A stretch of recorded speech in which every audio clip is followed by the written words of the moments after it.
good morning, guys. Happy Sunday, or Saturday, I should say. Don't want to wish a day away. Guys, thanks for joining. Hope you guys are having a great holiday. If you're in the U.S., obviously it's the Thanksgiving holiday season thingy. But I hope you guys are enjoying it. And I've been spending a lot of time the last few days in the HP Reverb G2, as you might expect. And I thought that today's stream we would sort of dedicate that. Take 6, how you doing? Thanks for joining. I thought that we would dedicate this morning's stream to that device, since there's been a lot of questions. And Lucas, how you doing? Thanks for joining. And so we're going to spend some time in X Plane 11 VR and run through a few planes to see what the performance is. We're starting off with a baseline, which for me is always the C-172. And then we'll get into some other things, other planes, maybe the PC-12 or the Challenger, and a few others that I could load up here. Unfortunately, the one I really wanted to test was the TorqueSim SR22, and I'm not able to do that because I can't update the license for some reason. This morning I updated to the new version, and I'm having problems hitting the licensing server and getting things squared away. So I've got an email to them. Maybe by the end of the stream I'll be able to get that going. I really want to check out the most current version of the TorqueSim. If we don't get it to it today, I'll definitely do another either video of that specifically or live stream of that. So yeah, so anyway, that's what we're doing, man. But notice things get blurry fast when you only move your eyes in the G2. Let me see. So you're talking about like sweet spot. It's a good question. No, not really. I mean, if I'm looking at the center of the console now, I could look left. Yeah, I guess I see what you're saying. It's more like you have to turn your head. I think you're right there. I mean, if you just like if I'm looking right at this PFD, and then I look at the buttons on the MFD, they seem a little blurry. But if I go like this, then they clear up. So I kind of see what you're saying. That makes a lot of sense, actually. Let's get this music out of the way so I can think. So good point. Billy, how you doing? Thanks for joining. I'm actually in ROA right now. They're skid mark. Yeah, Lucas, I never noticed that before, but you're absolutely right. I mean, if I'm closer here, it's okay, but if I'm further back here, you're right. Like the peripheral it's like your peripheral gets foggier, and you have to turn your head versus. I'm pretty sure with the CV1, if I was looking here and I just looked with my eyes to the left or the right, it didn't blur out. But yes, I think that's the case. Subtle thing, very subtle thing. Anyway, let me get. So I've got the 120, the C172.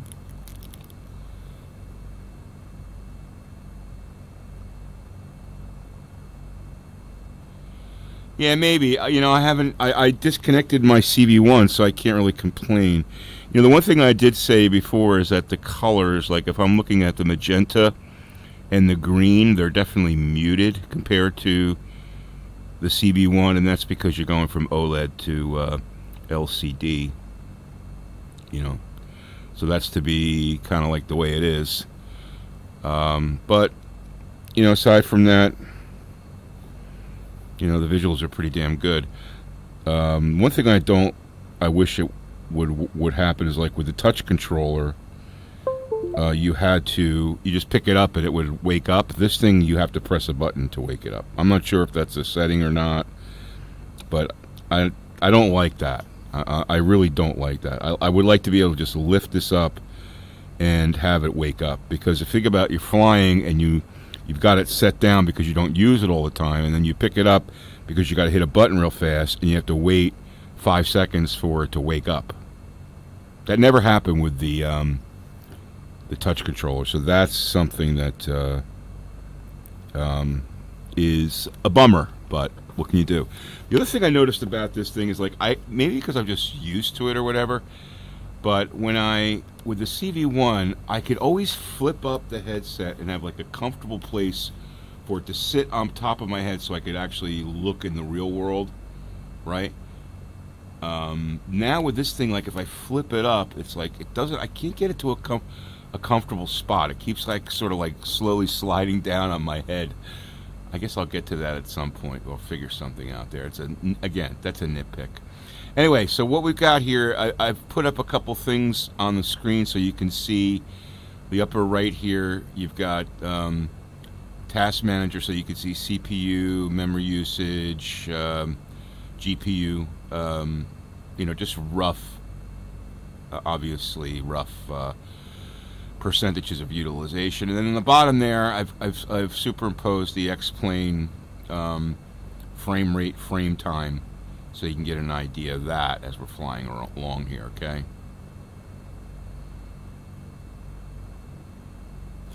Yeah, the sweet spot is amazing. It's almost like you go, I guess if you use your eyes to look left and right, it's more like the Rift, right? So, yeah.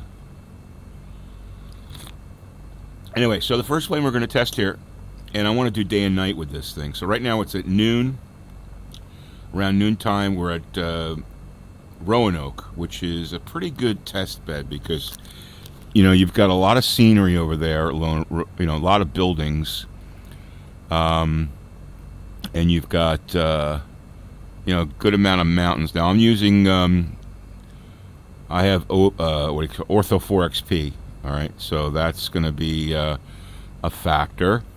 As far as configuration in X Plane, textures are maxed out. Visuals are on HDR, but not maximum. So like one tick from the maximum. Let's see. Objects are medium. Reflections are at low. Anti-aliasing is at the second selection, which is 2 times FSAA, I think it is, or FXAA, whatever that is. And we're using Vulkan. Just trying to think if there's anything else. I think that's pretty much it. So that's the X Plane configuration. As far as the HP Reverb 2 configuration, it's on maximum resolution, high settings, 90 hertz. Trying to think if there's anything else that would be a point of reference. I think that's pretty much it. So as you can see, when I turn my head here, I always look for smoothness of turn my head. I mean, I do notice like a little bit of shimmering when I'm turning my head. I guess that's the tracking or whatever. It just seems to me, I'm always going to be comparing it to the CV1 because that's what I used for 4 years, okay? I just feel like I've got a little bit more shimmer when I turn my head, but it locks in pretty quick once you stop your head, okay? Sitting back here in the normal pilot's position, I can read everything that I point myself at very easily. Everything is in, crisp and easy to read. Sweet spot's pretty reasonable, all right? So we're in the 172 G1000.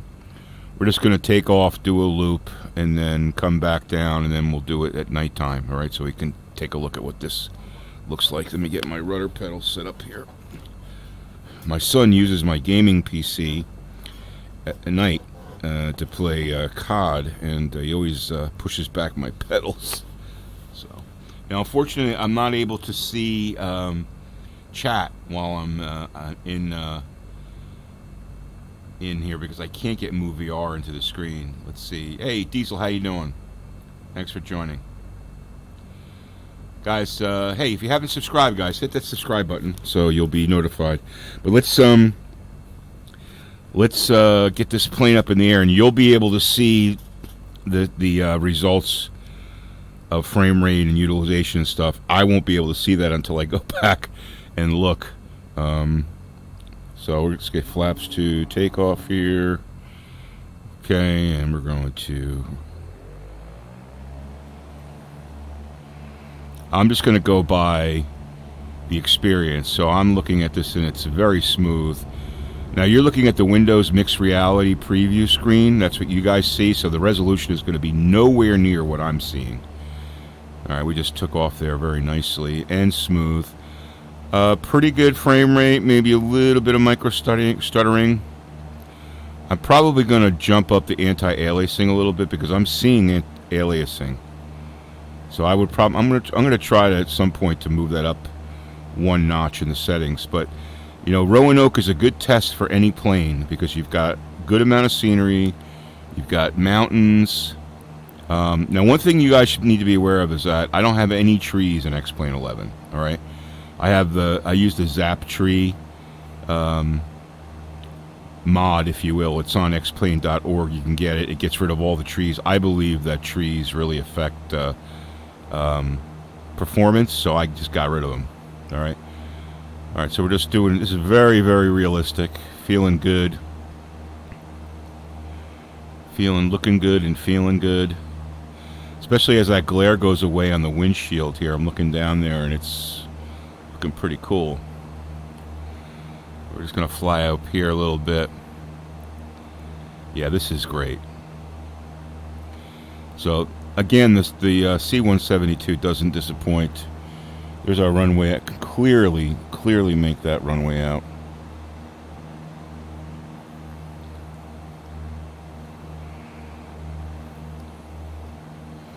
I'm going to leave my flaps on here because we're going to be landing. We're going very slow, 90 knots, right?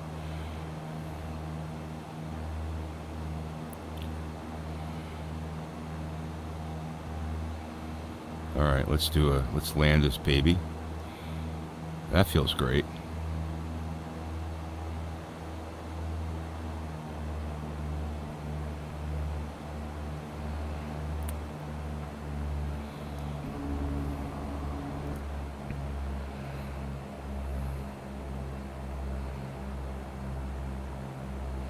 Yeah, I could definitely kick up aliasing maybe one notch. See if that helps with a little bit of the shimmering. I could see some shimmering like on the taxiway there. So I guess maybe that's the LCD display. But I mean, that's super clear right there. The runway, the buildings, things in the distance, very clear. Oh, I should tell you that I think I've got length of distance in X-Plane set to like 80 miles, I think, 80 nautical miles. All right, we got 75 here. No, I can literally, you know, I'll tell you when I can read these signs. Well, they're all black, unfortunately. Let's get the plane landed. All right. All right, so that, I'm sure, maybe you guys can tell me what the performance was. What do we get up into, about 40 frames? About 40.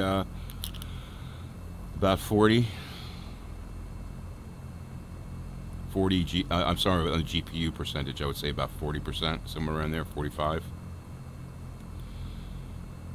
SteamVR settings. Tell you that in a second here. All right, so basically, I've got resolution per eye at 2236 and 2188. That's pretty much, you know, that's pretty much it. Let's look at the video. I got motion smoothing enabled. Legacy reproduction mode is off. That's That's pretty much the settings.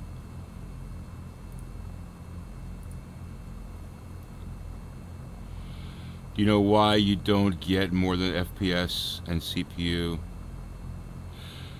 Yeah, I'm not sure about why. No, I don't know, Martin. So here's the thing about FPS in flight simulation. A lot of people get hung up on frame rate, okay?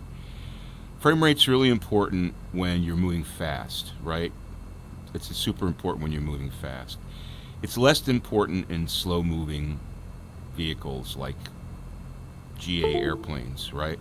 So if I'm buzzing the tower at 200 knots, then you want really high frame rate. But if I'm flying at 80 knots, doesn't really matter. It's more frame consistency, right? So basically the frame time, if you will, which is actually one of the stats that you see there. So you want to make sure that you're getting consistent frames, which is super important. All right, so that's daytime. Let's go to nighttime. Let's see. This is a little tricky here. Gotta go to flight configuration, and then I'm gonna go to, let's see. See my controller shut off. Now I gotta turn it back on again. All right, so let's go time of day, and we're gonna go 6:33. All right, so that's dark. All right, so now let me describe to you what I can see. All the lights look very, very good. They're not fuzzy like they were with the CV1. The stars, I can see the stars. Now the problem here is that as long as I've got light in the cockpit, I can see stuff. But there's sort of this grayish fog when you look outside the sweet spot. Even in the sweet spot, like if I'm looking down here on areas that are darker, you get this grayish fog. If there's not light, some sort of light, it's difficult to see. At least that's with my configuration. Now if I turn off where's the lighting? Where the hell is the lighting?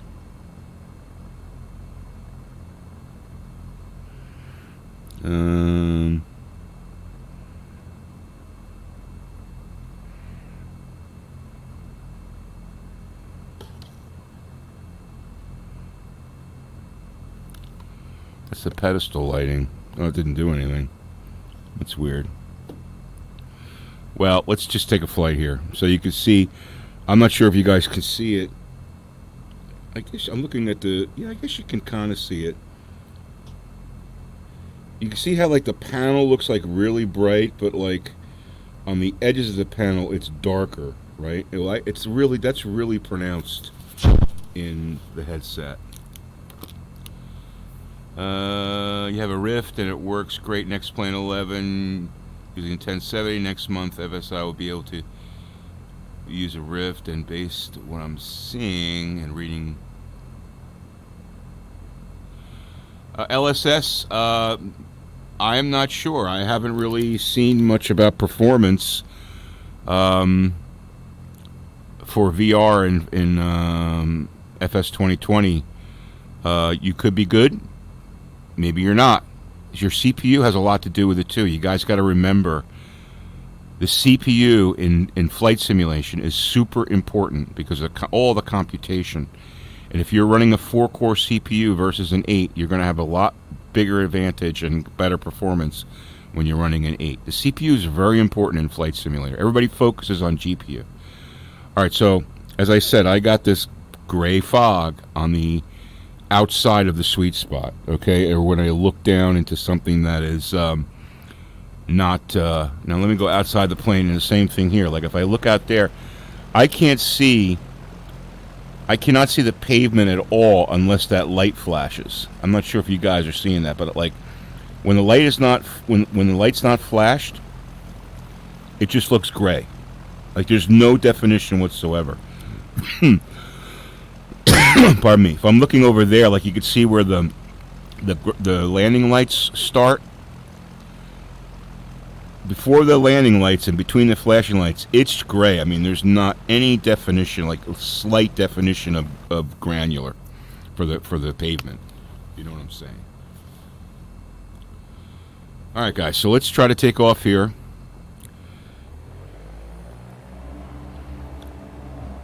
We'll get a little night flight going here. I mean, it's not that it's not manageable. You can navigate. You can see runway lights and stuff, which is the most important thing, right? But the problem is, like, you don't get the definition that I would expect you to get at night, because you have that gray. The lights do look cool, though, man, when you take off like that.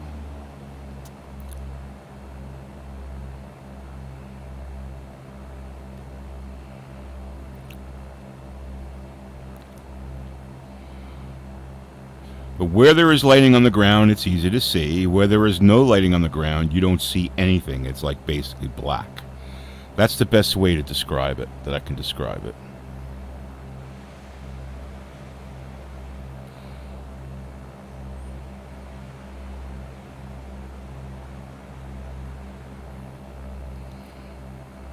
I mean, I can see the headlights of the cars moving, but I cannot see the cars.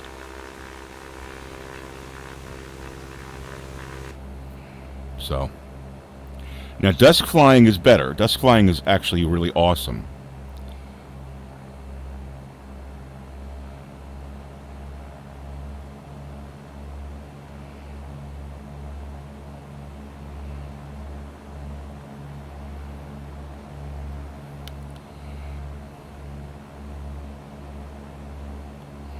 Just taking a quick trip around Roanoke here. There's the airport. I mean, I can't make out the runway at all. I can see the lights of the runway, but I can't see the pavement at all, right? I can't see, like I said, where there's not light, it's black. Okay? It's the best way to describe it. The best way to describe it is, like, I feel like if I look out there, like, it's a foggy night, like it's a hazy night. That's what it kind of looks like, you know? Now, maybe, I'm just thinking here, maybe I should, hold on, let me just try something here. I'm going to go to flight configuration.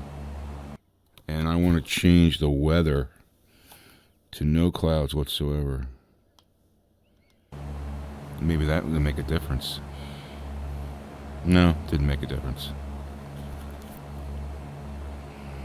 I just got rid of the clouds.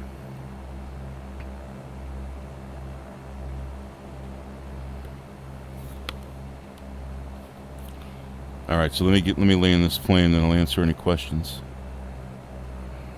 See, that's the best way to describe it. Like, if I look out here, there's like it's like a hazy evening where I can't really see stuff. Like I could see the lights, but like like you can't see definition of the cars or anything or any buildings. You just see like the lights, right?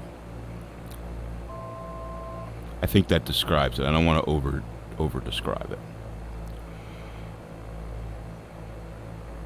And this is the same experience that I had in the DA-62. Same exact experience. But I mean, I can make out the runway lights, no problem whatsoever. So it's not a problem landing, but like I can't see the nose of the plane, right? So now once the lights come on and the landing lights start reflecting off the ground, now I can see the nose of the plane. And I can obviously see the runway arrows. There's the threshold.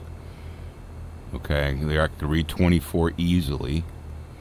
Okay, so when you get the runway, ooh, that's going to be, there you go. Now, someone on Facebook said that they don't have this issue with the G2, so maybe it's a configuration thing. I don't know. Seems like seems kind of strange to me. All right, let's get this. All right, so let's get back to daytime.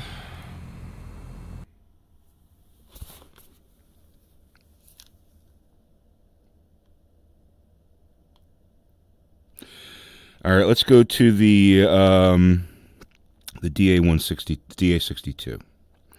It's going to take a little bit to load this thing up, but take a few minutes to load up.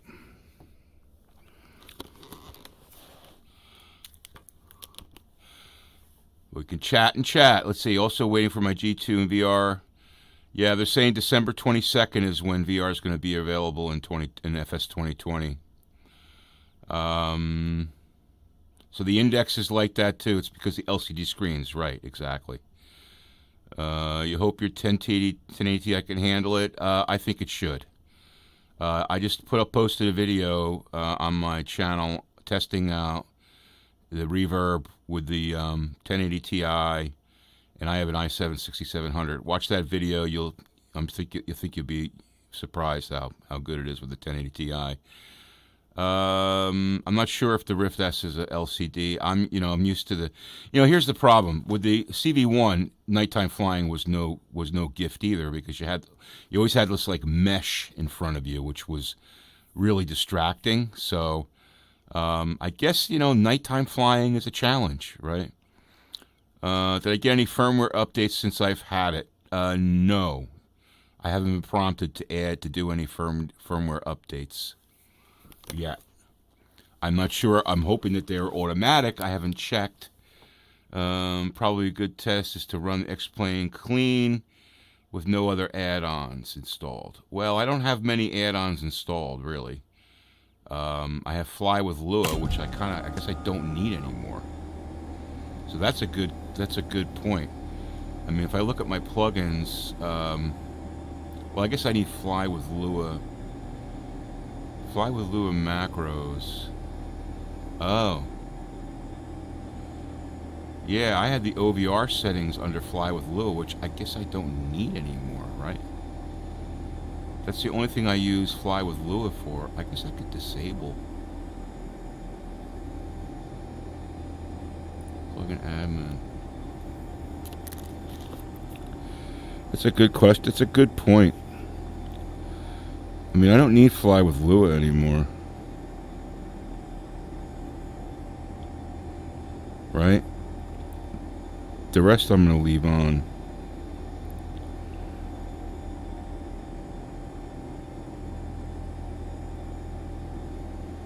Because the only thing I use Fly with Lua for is the OVR tool, and that's only for Oculus.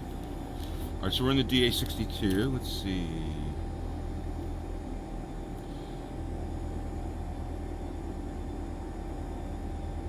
Interesting. I wonder, that's a really good point. I didn't think about that.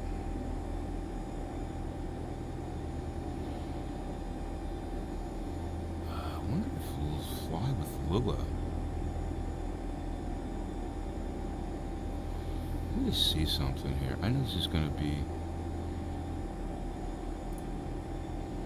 Alright, so I disable Fly with Lua. So that means...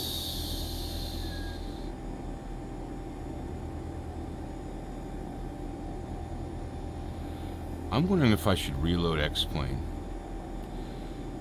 Because I'm wondering if that OVR tool... I think I had it limiting frames.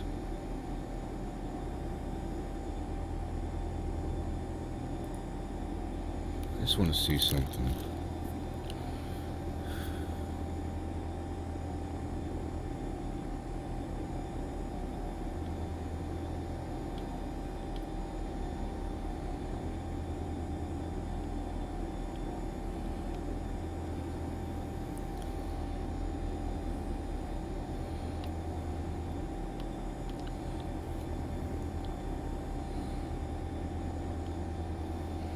Alright, so that's... Let me just see something here. I'm going to just see something. That's a really good point. I got fogginess in Aerofly, but it wasn't as bad. Let's just go to Fly with Lua. Fly with Lua...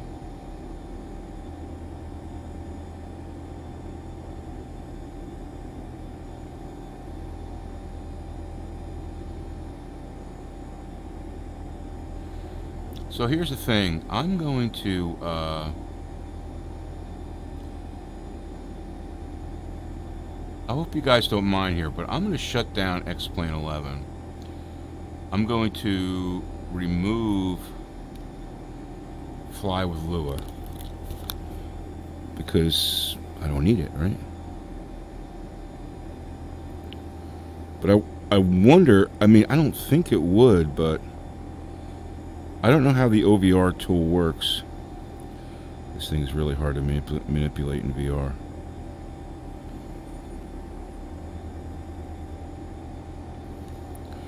I'm thinking I should shut down X Plane 11 here.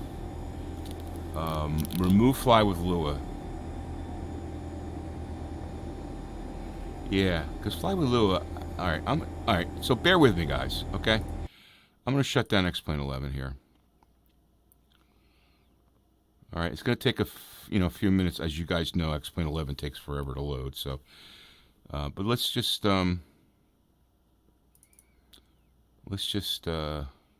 try something here, because I don't need, the only thing I use Fly with Lua for is the OVR tool, and now that I'm not using Oculus, I don't need the OVR tool.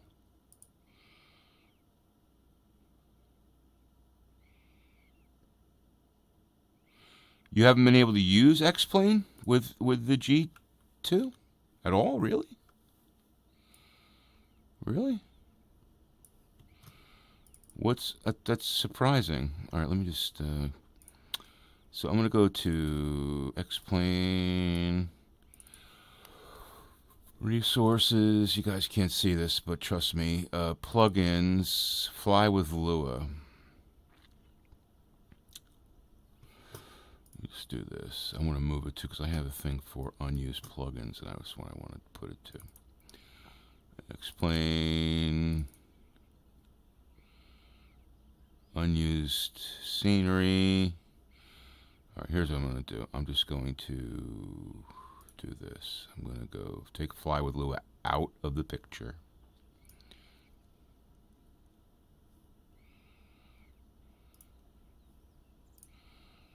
All right, I removed it. You haven't been able to get X Plane 11 to work, huh? So you have the Windows Mixed Reality not plug-in, but app for Steam VR, right? Because that's one thing that a lot of people miss. There's a Windows Mixed Reality app that you have to download and install. Oh, it looks like crap. Not sure. Is there any other plugins I can remove here? Plane Command, I can keep. Python, I need. Terrain Radar. I don't really need Terrain Radar. That's for the what do you call it? That VF Flight Air G2 SR20, which I don't fly anymore. VR tools, I'll leave that. Xpilot. All right, so I'm getting rid of a few plugins here. All right, and we'll see if that helps things. Not that I was getting. Oh, you have an index. Okay. Yeah, I'm not sure.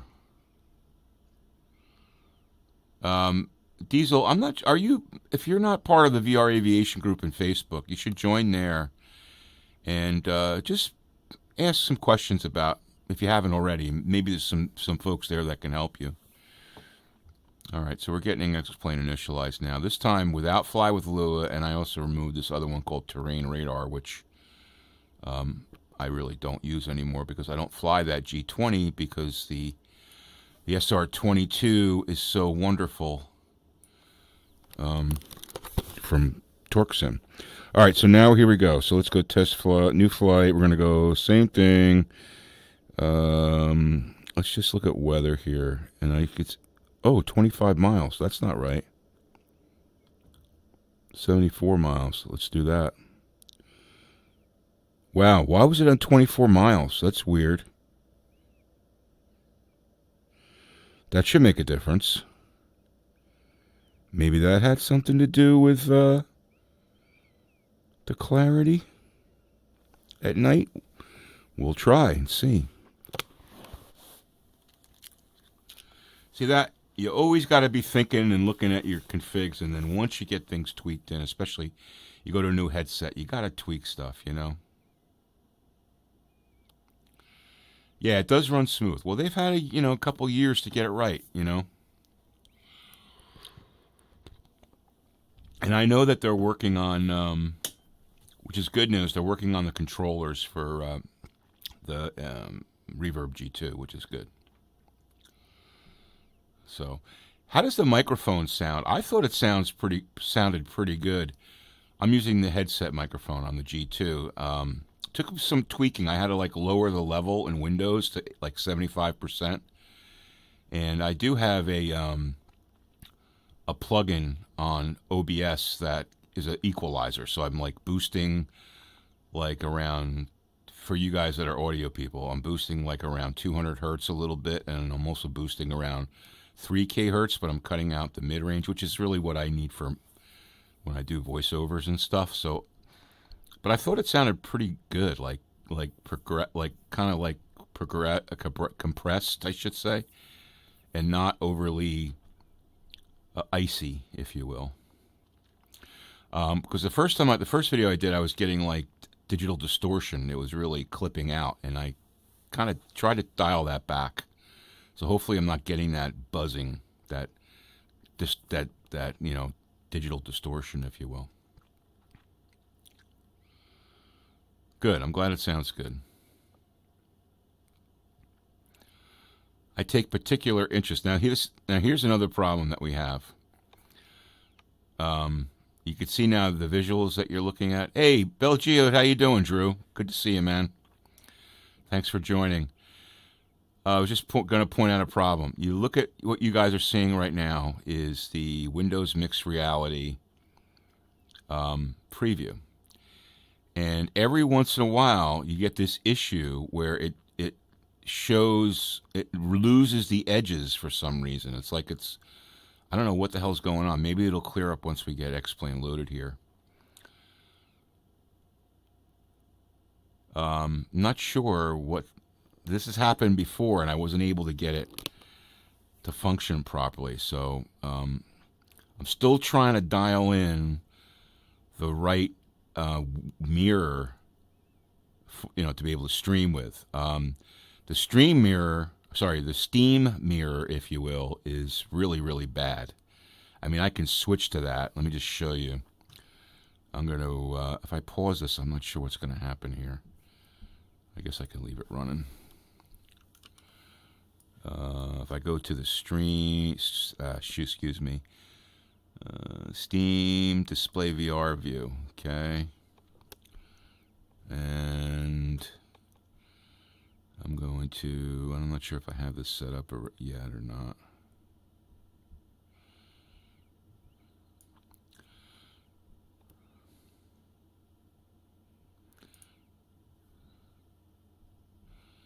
Give me 1 second here, guys. Steam VR View. And let's see, let's move this down to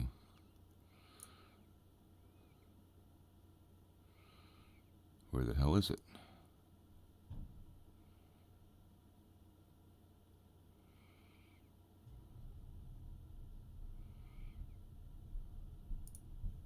Nope.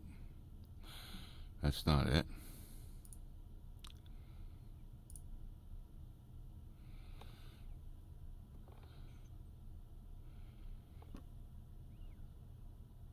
That's it. All right, so if I do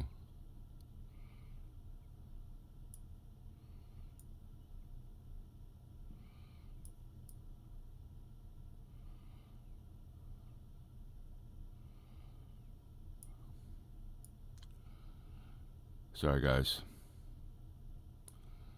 All right, so that's the Steam VR View. Doesn't seem to be moving, which is a bummer.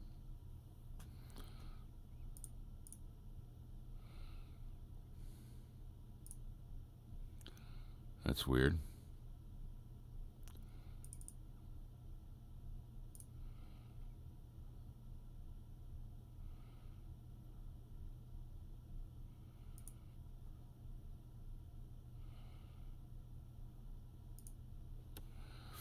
Maybe it's because I'm not sure why. It's weird. These are all the things that are still being tweaked out, like figured out, you know. As X Plane takes forever to load. My God, you know, I thought Microsoft Flight Simulator took forever to load. X Plane takes forever to load. It really does. 5 minutes at least.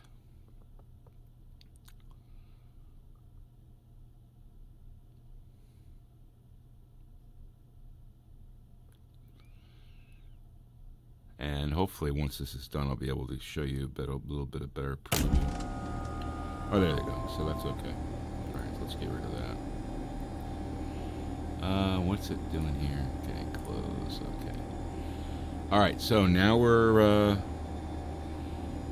let's see, we're getting, the frame rates are about the same. No change there, really. You can see CPU. We're in the DA-62 again. No real change there, but anyway, let's take this up for a flight. Yeah, it's I mean, it's not all an SSD, man. It's I've got ortho on a Western Digital Black 6 terabyte drive, which is a fast drive. So that could be part of the slowdown, but I know that even like in my beta copy where I test betas out, that's all SSD, and it still takes like, you know, days to load. All right, so we are in the DA-62.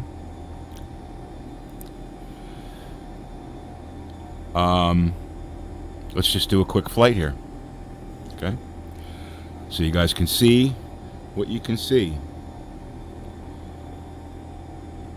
What are we running, about 38%? I don't see any difference in the visuals at all. So let's get this plane up and running. We'll go to 88. Flaps to takeoff. Try to keep it center aligned. Pretty smooth frames.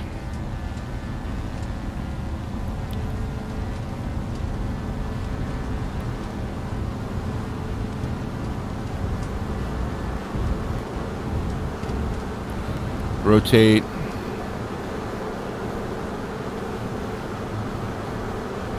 Yeah, we're gonna mess with the anti-aliasing. I'm getting like major aliasing when I look at that parking lot. So let's just take this around and land it. I'm gonna keep the gear up, flaps up, or the flaps down, I should say. Because we're gonna take this for. Let's fly this way.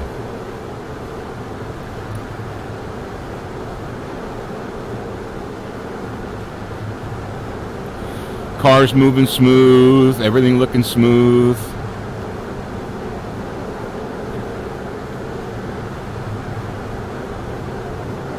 Definitely better visibility out there because of I had visibility at 24 miles. Now it's much, much better. I guess I could probably put it at 100. I have it at 75 or 74, whatever. Let's I mean, this is a pleasant experience. I don't really have any complaints about this at all. Maybe a little micro stuttering here and there. Oh, I will tell you that when you get scenery changes,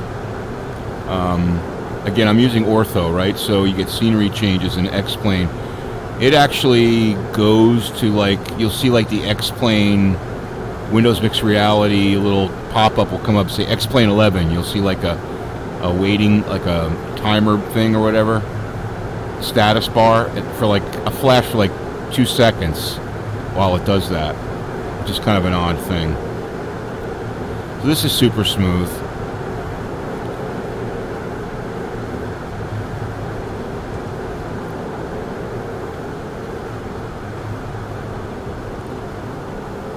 I mean, again, a little bit of micro stuttering. I think that's, you know, you got to remember I'm I'm running a 4-core CPU, so I'm sure that's got a lot to do with it, right? The whole idea here is to give you an idea of running on, I mean, I would consider my computer setup for the G1, so that for the G2, it's really entry level as far as the GPU goes, because the high resolution specs are recommendations from HP are 1080, and I've got a 1080 Ti, so I'm like one notch above the minimum, right? And a CPU, it's a 4-core. I would gather that if I was running an 8-core, I would have much more, things would be much smoother. Even though they are smooth, they would be even smoother. Alright, so let's get the brakes on here. See that? I gotta wake the controller up again. I don't like that at all. I don't like that. I want to pick the controller up, like touch, and have it be ready to go.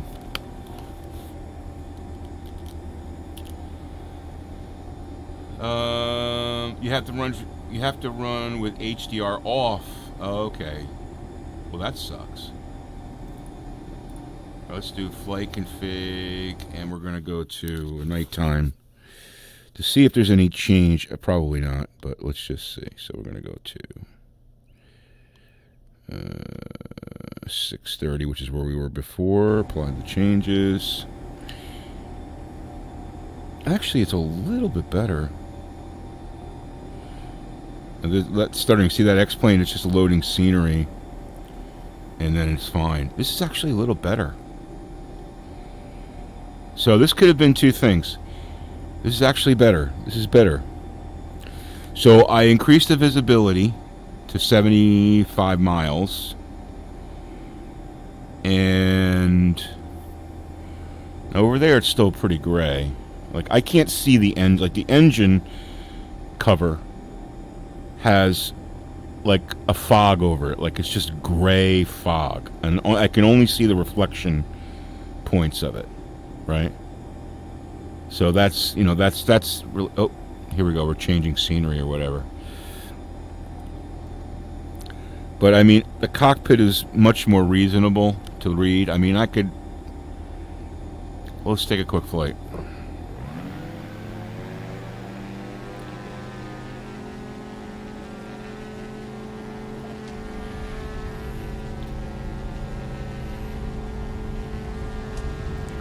Next plane I want to fly is the Vision Jet. I want to try the Vision Jet.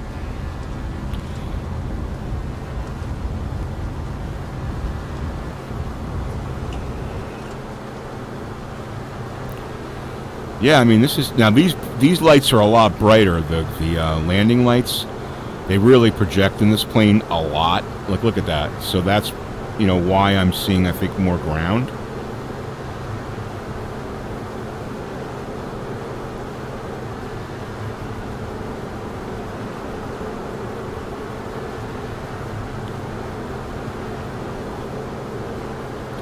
But I mean, I'll tell you, like, the stars definitely look more defined. They're not blurry.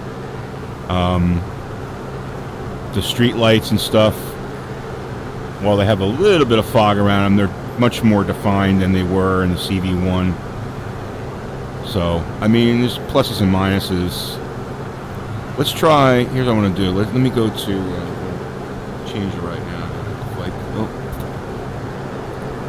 config, and I'm going to go to dusk.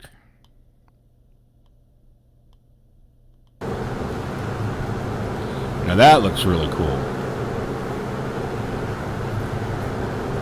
That looks cool.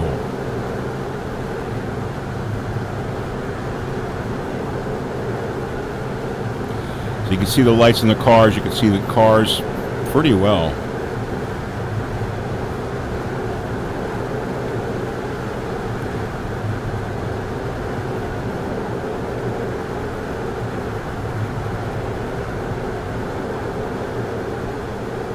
I love this plane. I see we're doing a scenery change there, and look what it's doing. This is common. This happens a lot with this headset.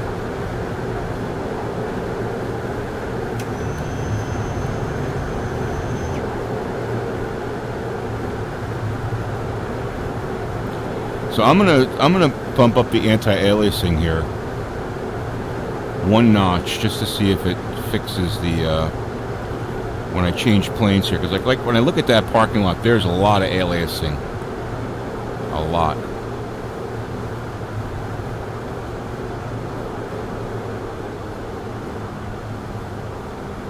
All right. All right, we're going to switch to the Vision Jet.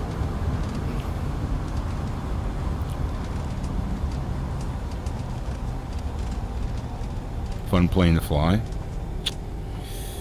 That usually loads pretty quick. So let's go to, see, I wish I can do the menu. I can't do the menu here. Laminar's working on that.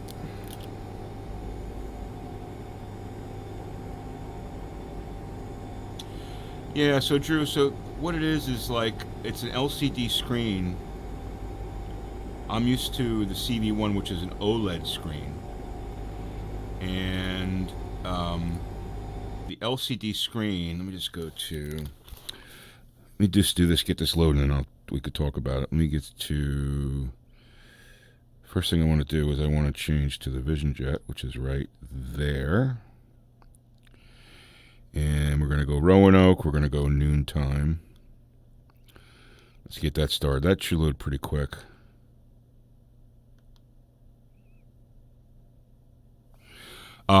So what did I think it's with the LED, the LCD screen doesn't really produce blacks very well and grays very well.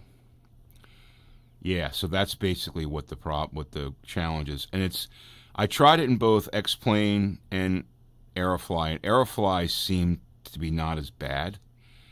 But you know, like I said before, the CV1, I wasn't really impressed with night flight there anyway, because it always had like this gray mesh over everything, so it was kind of distracting. And I guess look how fast the Vision Jet loads up. It's so fast. All right, so here we got Vision Jet. I'm gonna change the anti-aliasing. Let's do that. I'm just gonna knock it up one notch. So we're at 32% now, so let's go to configuration. And let's go to, come on, there, and I'm going to knock this up to SSA, 4X SSA, just to see if that helps things out a little bit. This might take a little bit to load up. Resume flight. Oh, that's quick. All right, good. It's actually a little better.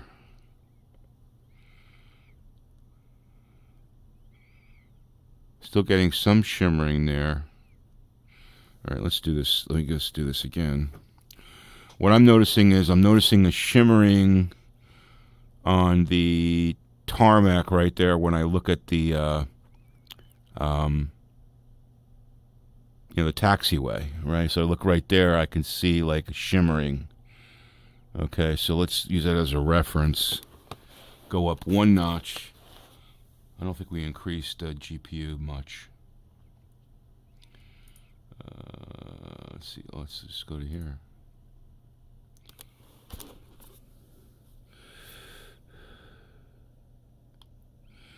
$8X. Oh no! What am I doing? That's not what I wanted. I wanted this.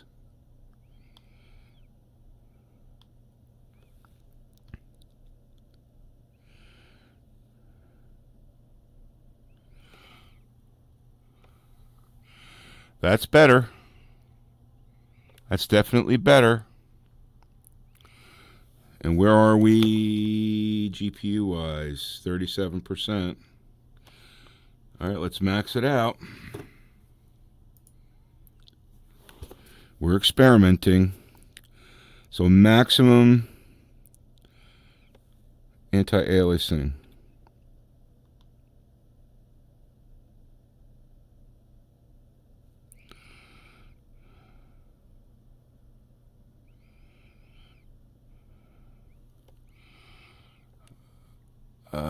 Let's see if that can, it doesn't look like it can handle it. Let's see.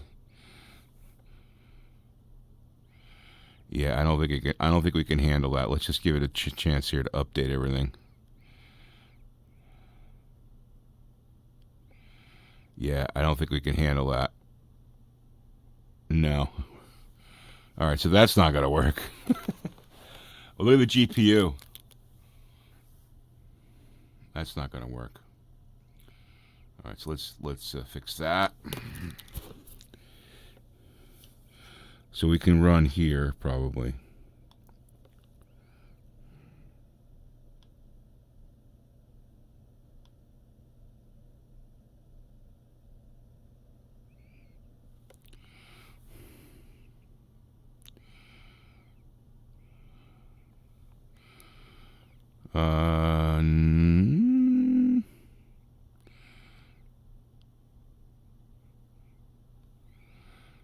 Not too good. Look at this. We're not getting good tracking.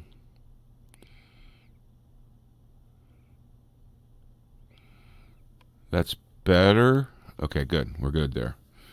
Okay, so that improved things for sure. Let's see.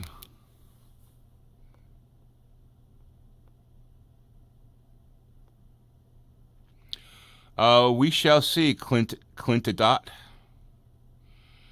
I guess it's Clintodote. No, I haven't tried without HDR. Everybody that I've seen flying X Plane 11 with the G2 has used HDR for sure.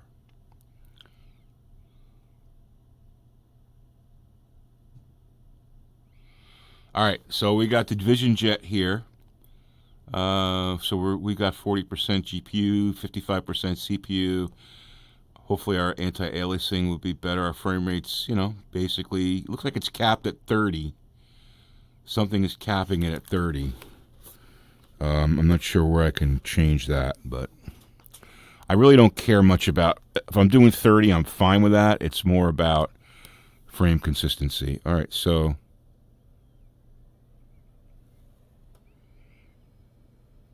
The reason why you don't hear sound here is because this plane's sound is like really terrible.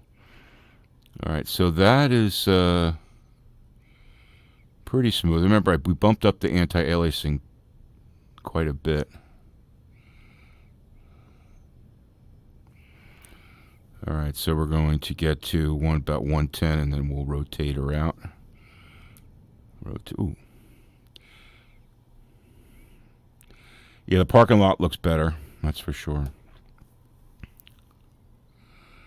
Let's keep the flight. It's smooth. It's smooth, that's for sure.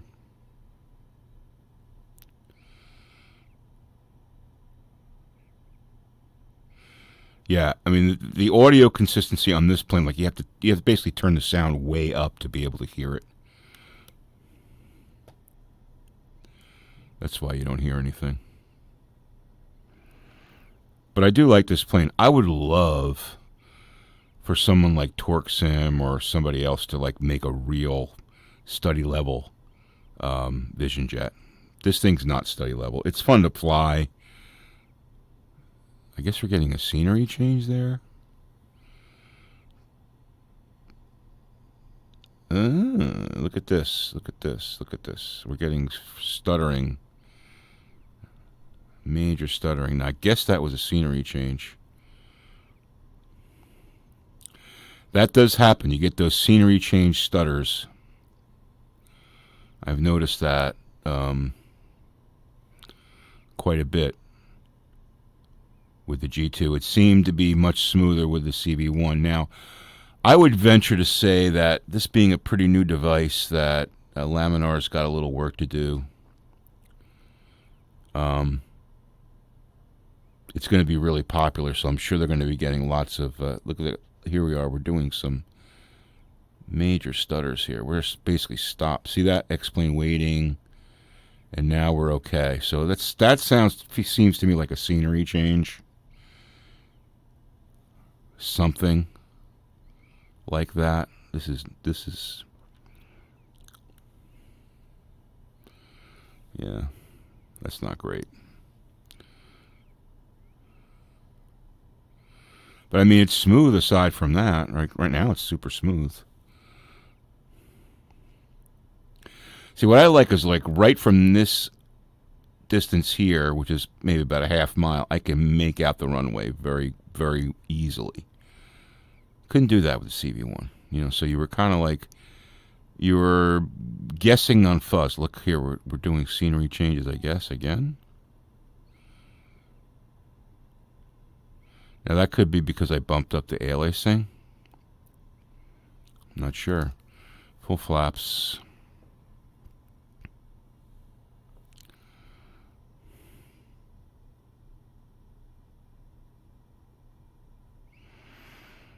But I mean, you can see this is all smooth, so those are probably scenery changes. 500.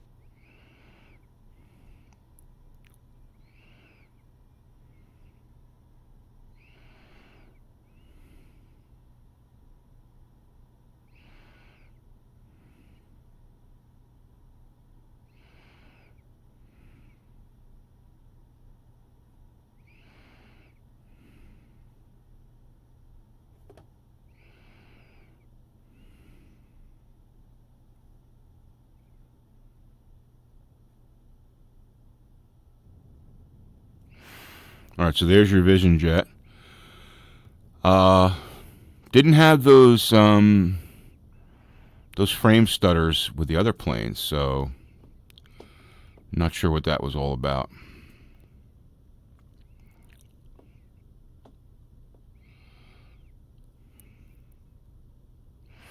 But I think what we should do here is let's load up the Challenger. Challenger usually loads pretty quickly.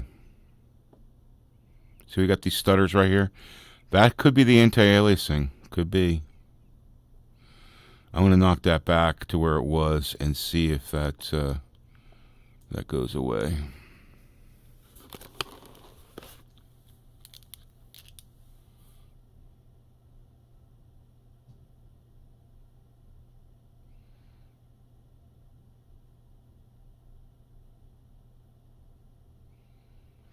Yeah, I think they do. Yeah, I agree with you, man. I think that they're going to have to because,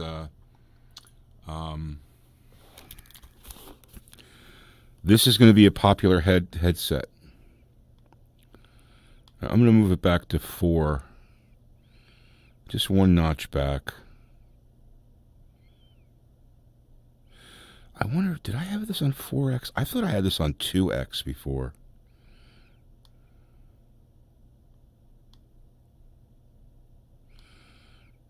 I guess I'll just leave it there. All right, so done.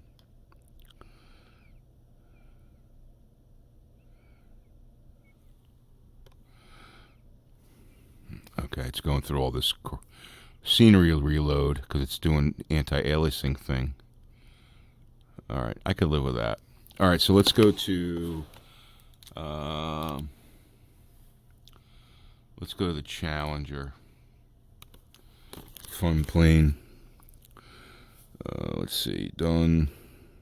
Oh, come on, man.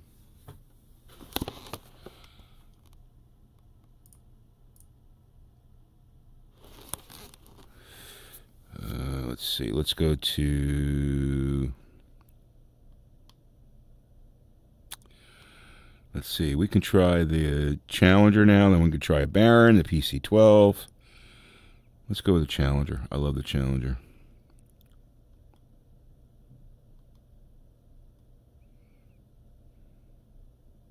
Challenger doesn't usually take too long to load.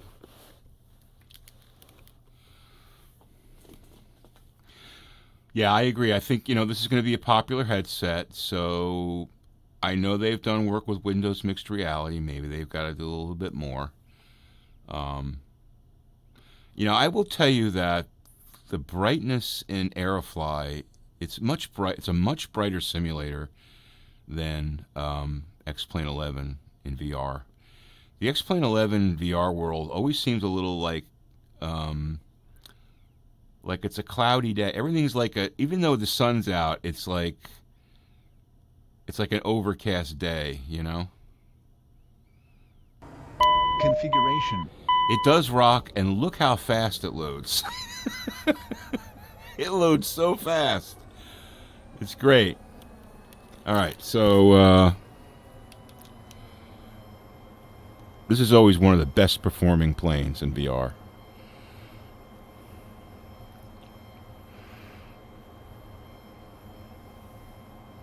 Alright. Let's take her up for a spin here. This looks very crisp, easy to read everything. I think this is actually my first time in here. Is it? Might be.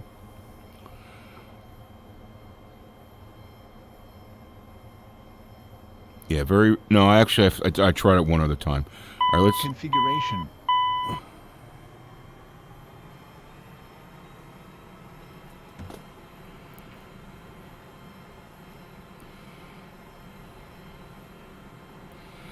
Pretty smooth, a little bit of micro stuttering. Definitely aliasing. Definitely aliasing. Alright, we're rotating here. I don't want to fly too fast because I just want to do a loop. But it's reasonably smooth.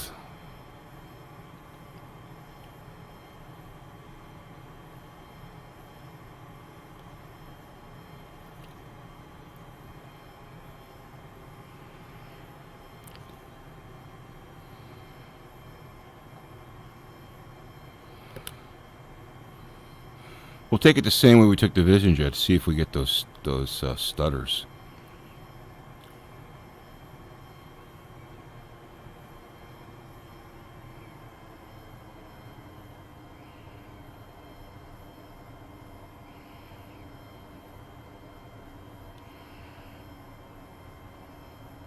I mean, you know what I mean by that? Like, sun is out, it's a clear day, and you look down, and it looks like it's like grayish. Like, there's like a gray, I don't know. It's hard to explain. But I think you guys know what I'm talking about. Alright, so let's hang a Yui here. So far, none of that crazy stuttering that we were getting in the other plane. Oh, there we go. There we go. That's a scenery change then. Likely.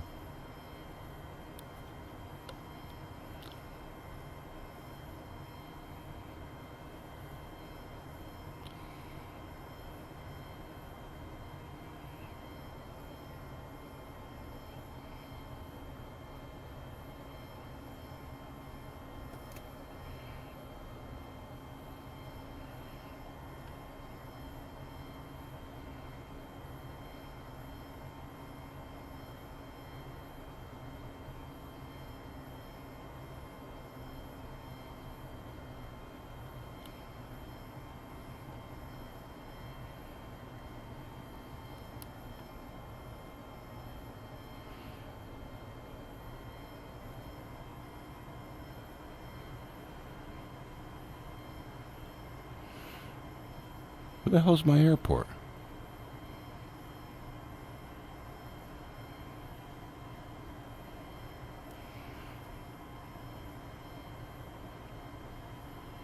Where the hell's my airport? Oh, it's over there.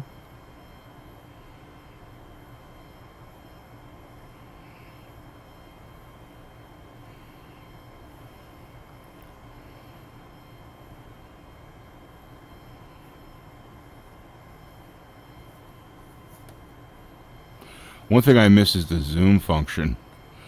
Got to set that up because I had a button specified for zoom on the touch controller. I see we're getting that scenery. This is all scenery change. But I'm not crazy the way that handles that. It shouldn't. Maybe it's the hard drive, you know, because I've got ortho on hard drive.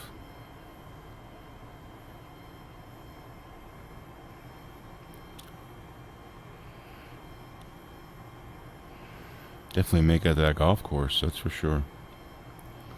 Alright, so let's go over here and we'll place this bird down. I want to see what this one looks like at night, too.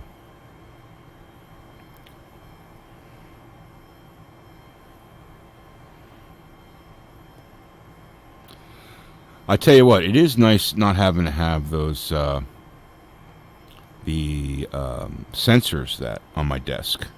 Makes a lot more room on my desk.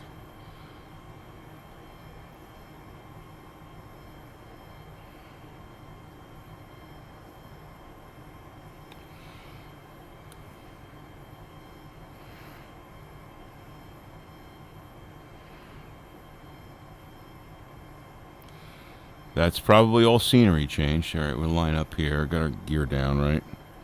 Get full flaps here. Just slow this plane down so we can put her down here. Sync rate, sync rate, sync rate. I know, sync rate. Yeah, that's pretty clear right there. Minimums, minimums. 500.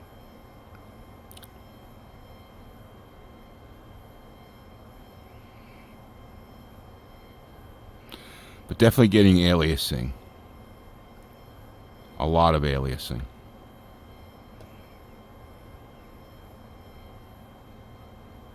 $100, 50, 40, 30, 20. Now, you know what I just realized is I extended the visibility to 75. It's probably, I mean, that's got a lot to do with it, right? Because it's going to be loading in scenery further out, right? So that's going to help. That's going to, cause, more scenery changes, right? You can see right in front of there. You guys don't see it, but I see, like, maybe you don't. I see major aliasing right there on the lines. Let's turn this around.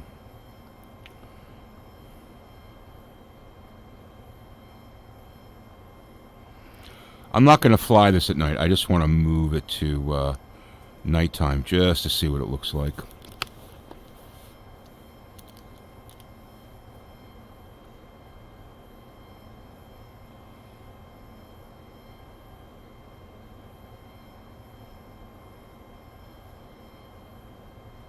Yeah. As far as going back in the cabin and listening to music, yeah, I've done that too. Like on longer trips, you can do that. It's pretty cool, actually. All right, let's go to, what am I doing here? Done. No, I don't. I want to go to done. I want to go to flight configuration. There you go. And let's just put it to nighttime here.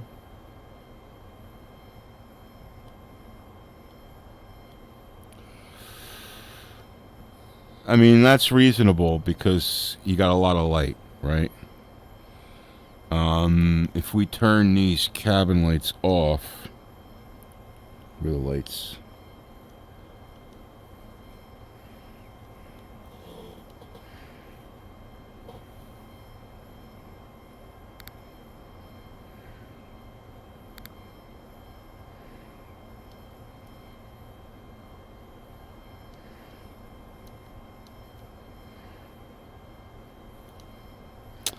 Where the hell is this light?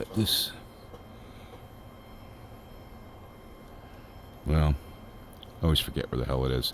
But even looking out there, it's because we've got a lot of, we have very bright landing lights, right? So, but if you look like right there, it's all gray.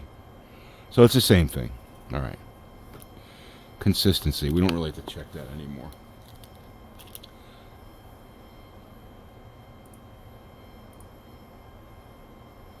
All right, let's try another plane. Let's try one of my favorite planes, the PC-12.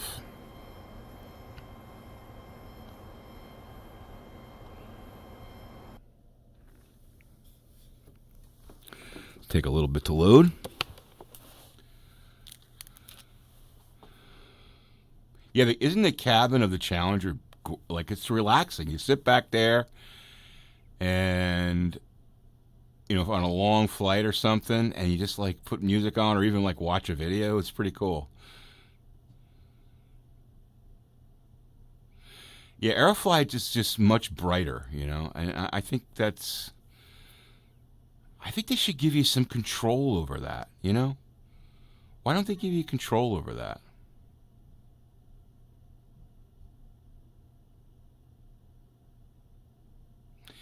Yeah, X-Plane flight models, MFS visuals. Yeah, I totally agree with that. Because visuals, you guys may disagree, but really the only thing I really like about FS 2020 is the visuals. And to be honest with you, the autogen buildings, a lot of them look pretty blobby. I know I'm being a nitpicker, but you know, the visuals are the best thing about it. The trees, I think, are amazing. Okay, but the visuals are definitely the best thing about it. All right, so we'll check out the Carenado PC-12.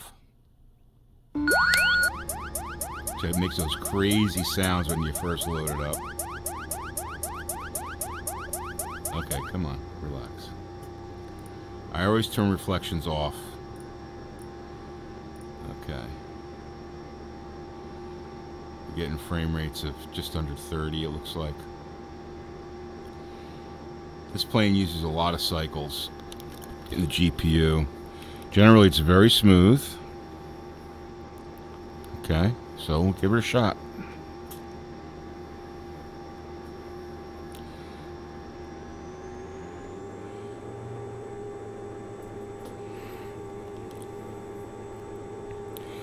This plane made me a lot of money in FS economy. I mean, pretty smooth. Looking ahead, looking to the left, it's a little choppy. Looking to the right, it's a little choppy, but ahead, it's very smooth. And we'll rotate it. We'll keep the gear up. Or sorry, keep the gear down. But there's a little frame chop, if you will. Not chop, but like it's flame blur, if you will. But definitely got to get rid of that aliasing. That's for sure. That's one thing I hate is aliasing. I can't stand it. That to me, that is one of the biggest immersion killers. In when you're viewing and you see those shimmering lines, it just the jagged lines just really takes a lot away. But this is a pretty smooth flight.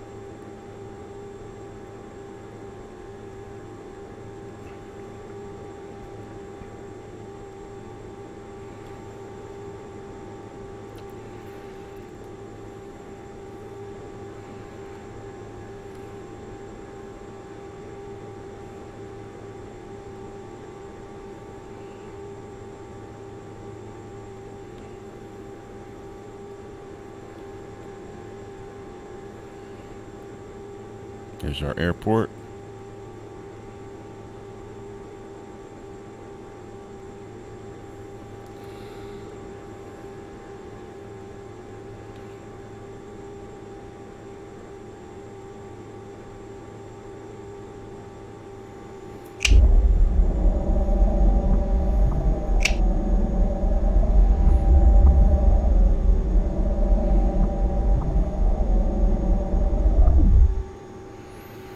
Nothing like landing in VR, right, guys?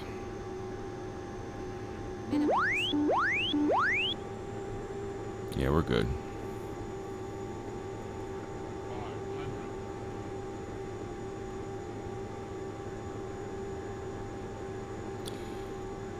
I could tell you we definitely didn't have that aliasing in the CV1. That's for sure. But again, probably a product of the LCD, right?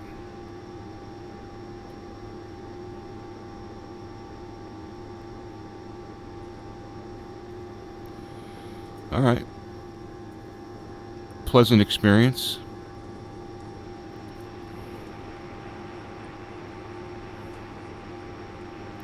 Check out the Baron. Let's check out the Baron.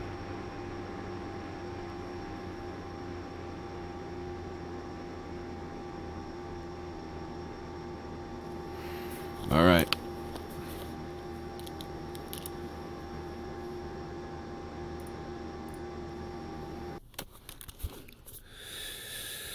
Let's see. There's the Baron, baby. Let's see what are we gonna do next. I got the Baron. I got some older planes I could try.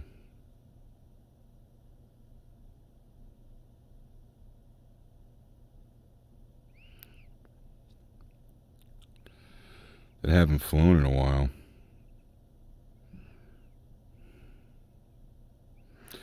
Where's a fighter plane?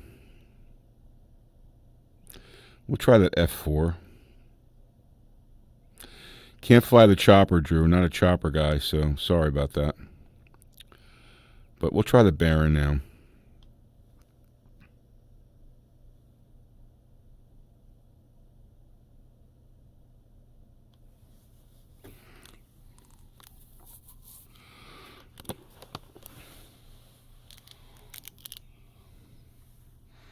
I'm hoping I hear from the Torque Sim guys. Why I can't get that license updated. Kind of weird.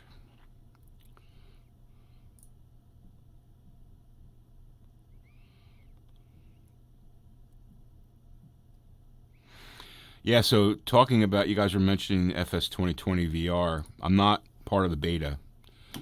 Drew, I think you probably are. Maybe some other folks here. Oh, here we go. We got the Baron going. Baron's hitting 30 frames, which is what we want. All right, man. Thanks for stopping by. I appreciate it. Always good chatting with you, man. Thanks. And have a great weekend.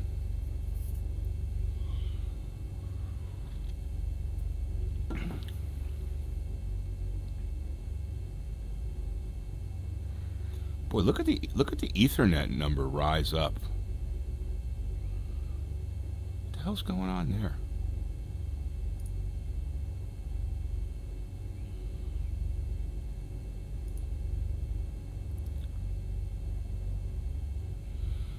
Oh, really? Can you post that in the Discord there, dude? The Baron with the G1000, how is it?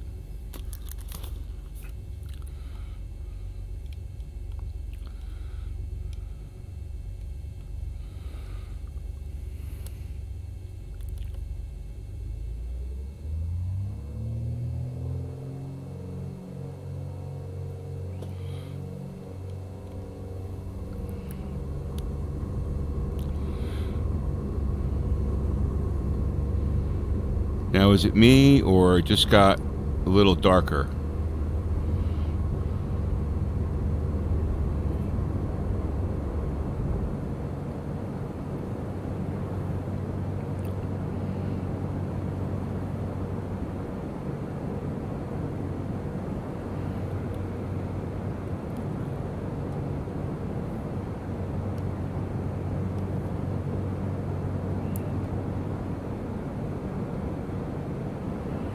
That's pretty smooth.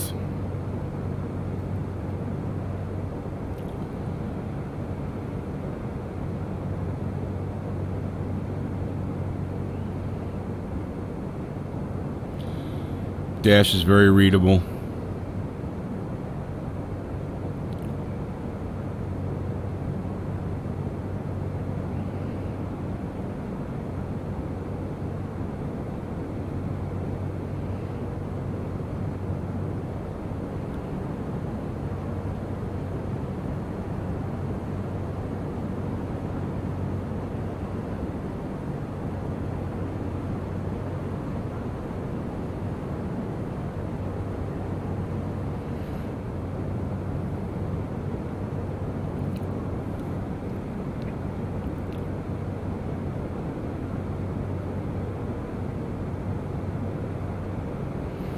Scenery change.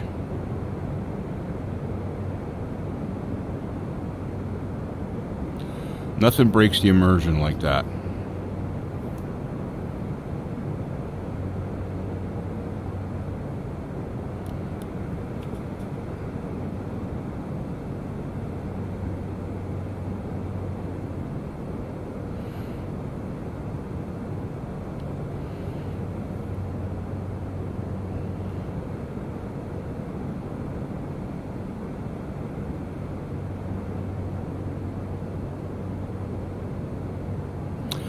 Alright, so I have an idea. Why don't we take the 172 and we'll head on over to LaGuardia and we'll do a little flight in around Manhattan with the 172. See what that's like. I haven't done that yet, so I'd like to check that out. I'm sure you guys would like to see that too. So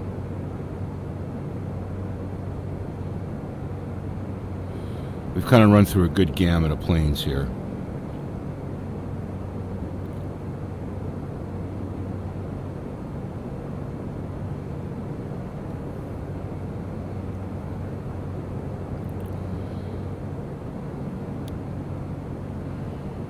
We'll do a little scenic tour of Manhattan. This is very smooth, that's for sure.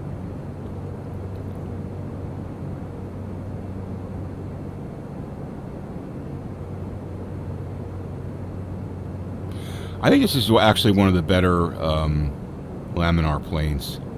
This one and the 172 are good planes. The Vision Jet, I don't think the modeling's that great on that. Although I never flown one for real, but it just seems like it's too fake. All right, let's head on over to New York. Michael, hey, how you doing? Good to see you, man. I'm doing great. Hope you're doing good.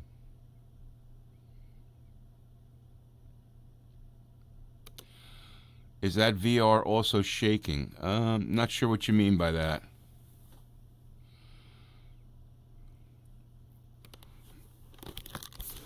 I'm in VR right now. It's pretty smooth, but all right, let's go G1000. We're going to do KLGA. Nope, not Kanga. KLGA.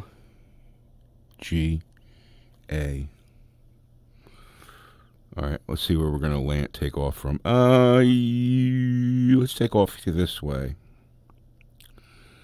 so we could head towards Manhattan. All right, so we've got. Let's just check our visibility here. So do I really need 75 miles? Probably do 60 miles.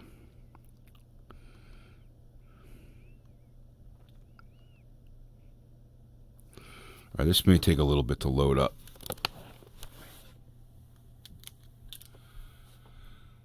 Also, well, I don't have it. I didn't go from a G1, man. I went from a CV1, Oculus CV1. So I can't really tell you if the visuals are much different. I think the controllers, I've heard the controllers are better. I've heard that the visuals are slightly better. I'm not sure if it's a huge step up from the G1, but I think the tracking is better. That's what I've heard. A lot better than the G1.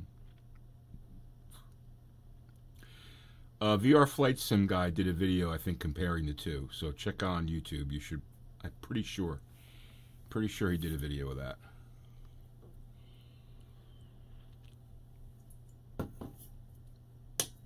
All right, so we're going to do our scenic New York trip here. Now, if I remember correctly, we were getting about 30 frames per second. Sorry, 30% GPU utilization with the C172 at Roanoke. Let's see what it is when we get to LaGuardia. Now, remember, I'm also using my 1080 Ti to stream. Right, so that's probably taken 8%, right, of that.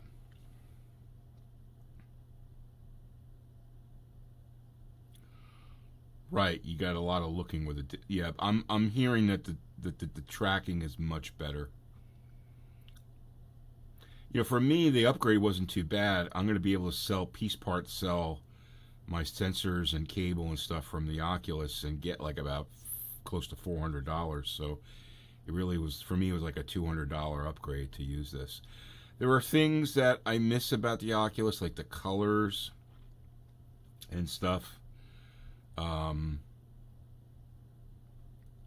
Also, I was just so used to it, like it was comfortable in my head and all that. This is comfortable. I'm not saying it's not comfortable, but like simple things like when like right now I'm looking at my monitors, I've got the headset tipped up, and I'm trying to find the comfort zone so that the thing's not sliding down on my head, when I'm doing that. It's really seems to be not as comfortable as the CB1 in that way, but overall it's very comfortable. I'm not saying it's not. It's like anything else. When you first get it, you're like, oh, this is amazing. And as you start to drive it more and more, you start to pick out the little things that you would do differently. At least that's the way I kind of look at things, But I didn't realize the colors would be muted compared to the CB1 because of the LCD. There's a big difference in the colors. At least a noticeable. Big difference is not the right word. Noticeable difference in the colors.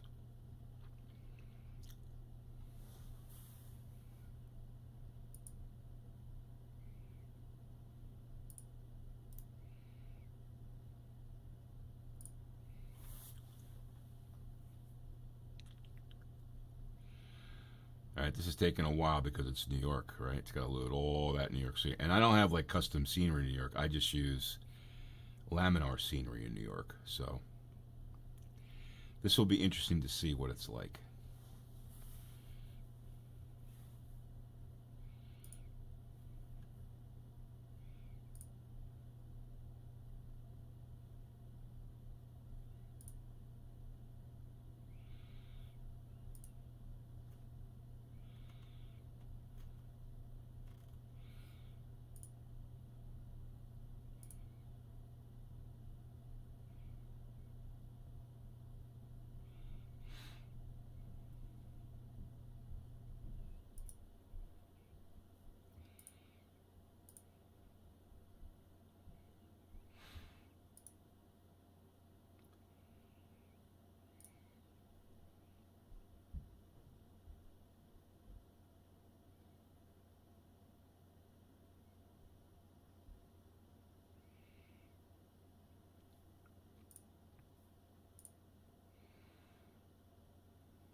All right. Let's see how we do here.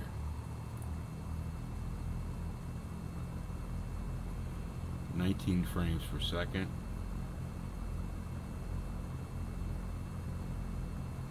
Actually, sorry, 17 frames per second.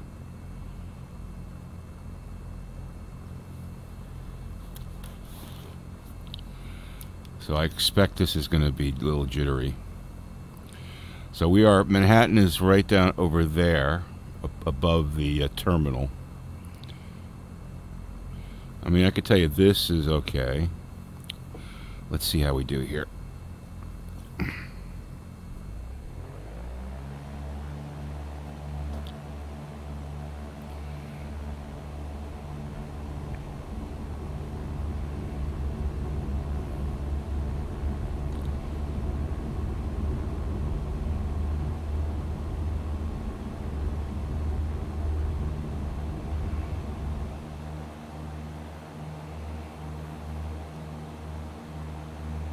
I mean, it's okay. It's not terrible. It's not as smooth as it was in Roanoke. Like I can notice a little bit of frame skipping, if you will, or, inconsistency. The aliasing is really bothersome, though. It's becoming more and more bothersome for me. I mean, obviously, when I look down like that, it's fine. It's like when you look on the horizon when you really see it. When you're looking at like horizontally level, that's when you start to see it. But this is pretty reasonable.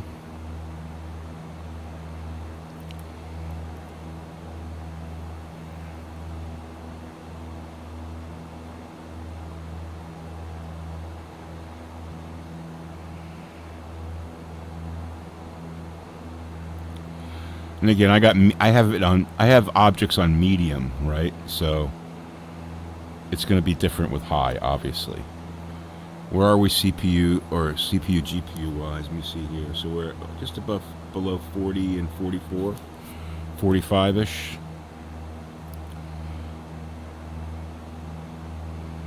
We'll head down the East River here.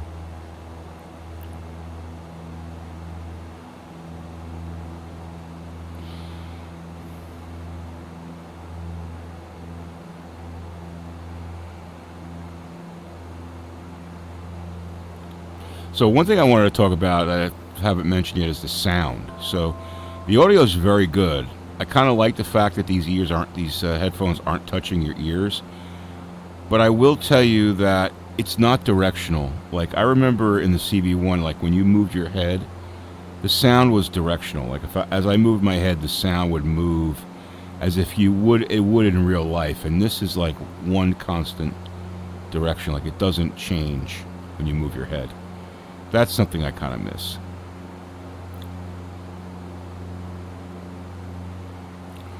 All right, this is pretty good.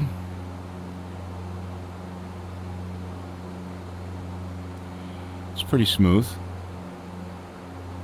Minimums.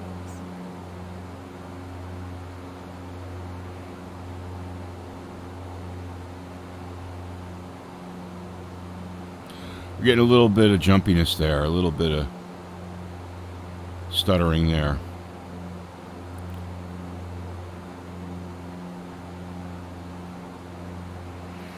You know, for you guys that are new to VR flight simulation, you have to kind of take what I say with a grain of salt, because I've been doing it a long time and I tend to be really very picky when it comes to frame rates, or frame consistency.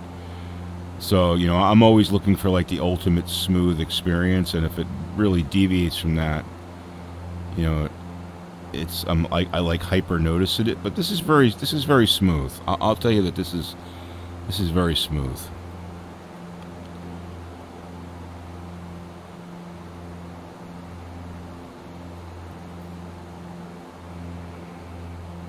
Got the Williamsburg and the Brooklyn Bridge, and I forget what the other one is.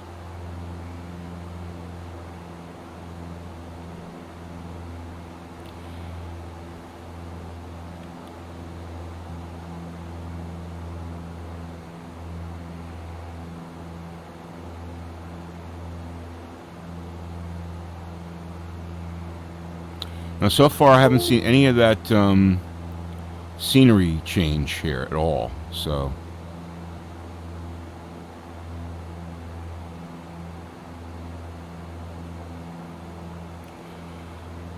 there's the Brooklyn Bridge right there. And you can see the Verrazano Bridge over there to the east. And right straight ahead is the Empire State Building. There's the Freedom Tower.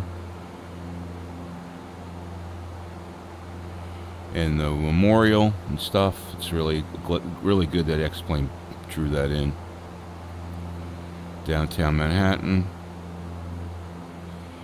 We're heading straight for the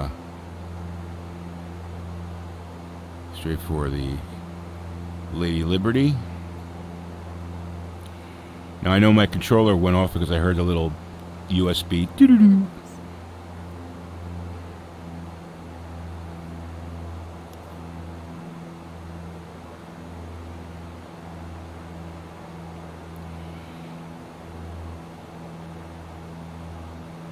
I will tell you, like looking at the MFD, I can clearly read all of the waypoints on there, which that's a major change. You could not do that with the CV1, that's for sure.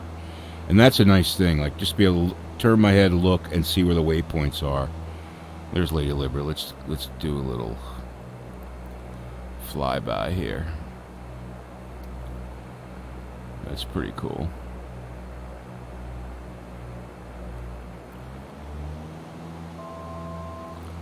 We'll head on over to Newark. Or actually, maybe we go up to Hudson a little bit.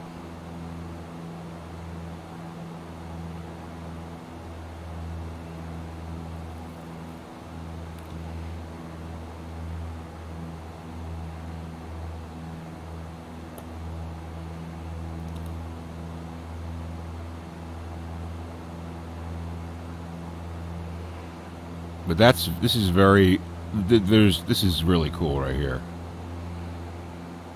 I feel totally immersed in this right now.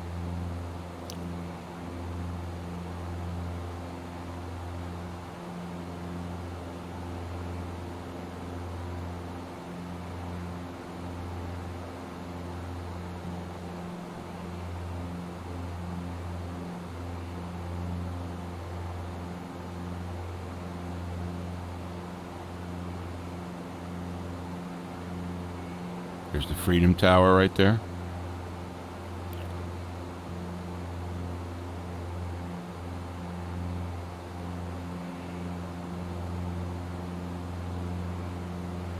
We'll do is we'll head back to LaGuardia.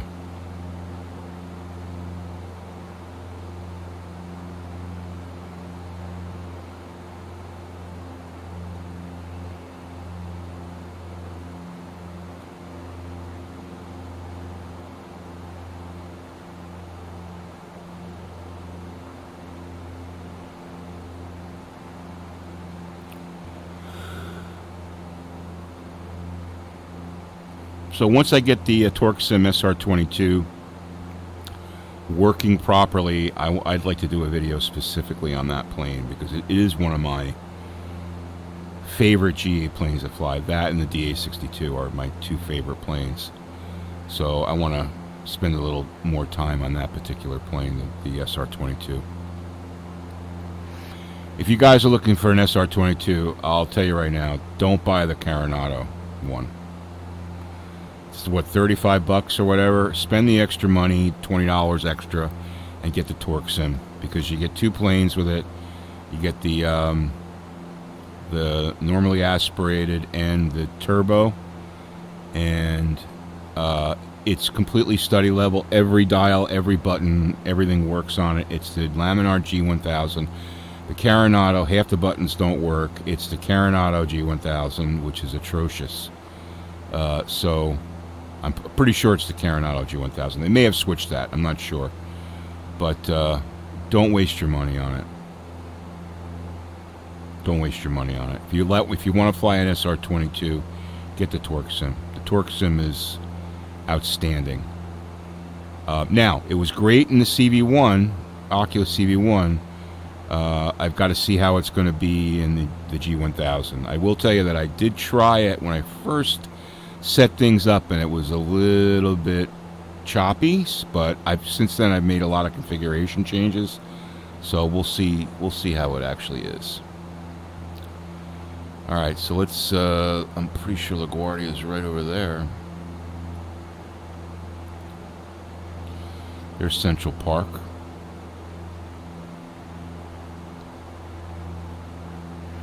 That looks cool.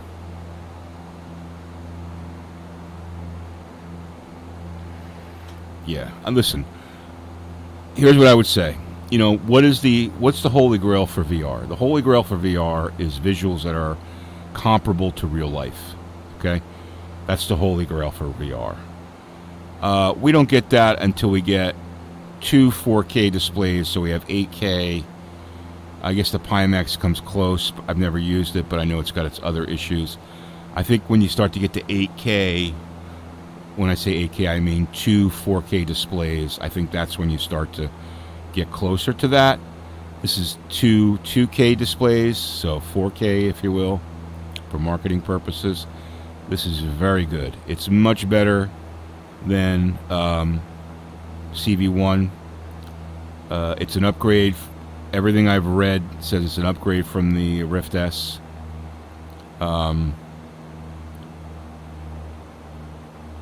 But, you know, I'm very happy with it. Very happy with it. I would tell you that my eyes don't seem to get as tired staring at the LCD versus the OLED. Maybe that's a good thing. Maybe the LCD gives off less blue light, which is probably a good thing. Because I do always worry about, like, my eyes being so close to the you know, the lenses, and if there's any blue light that comes through or any eye damage. I always kind of think about that. Everything I've read says it's okay, but, you know. Like I said, I will tell you that I think it feels better. All right, we're lined up at LaGuardia here.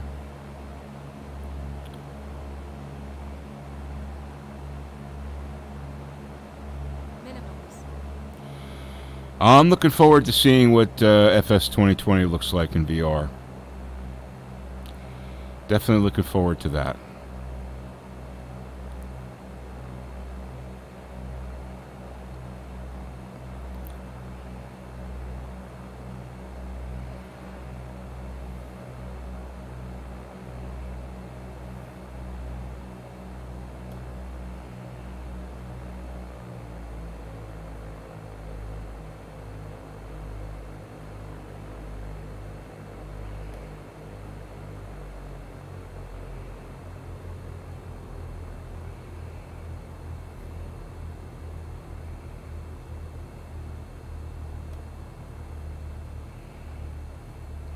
I'm also looking forward to getting out of the configuration mode and back into the flying mode. You know, because when you get a new headset, you're basically in configuration mode for a couple of weeks to get things right, you know. So I'm looking forward to getting out of that. All right.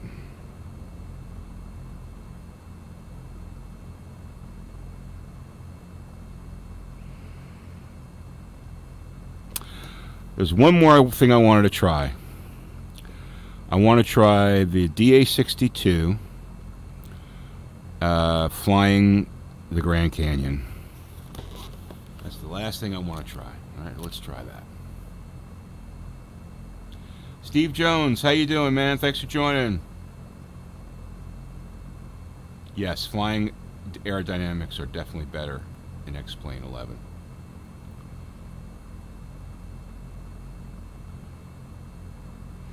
Yeah, I can't see Steve. I can't see chat when I'm in the headset, so that's why I wasn't ignoring you. I just, yeah, the one thing I'm not pleased with in FS 2020 is, I don't think the flight modeling is very good, especially when you hit autopilot and you hit autopilot and the plane takes a 100-foot dip before it captures autopilot. Grand Canyon, GRA. Oops.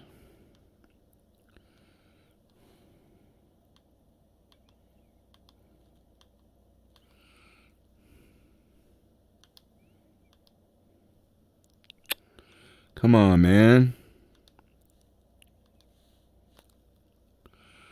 Grand Canyon National Park. Here we go. Take off that way.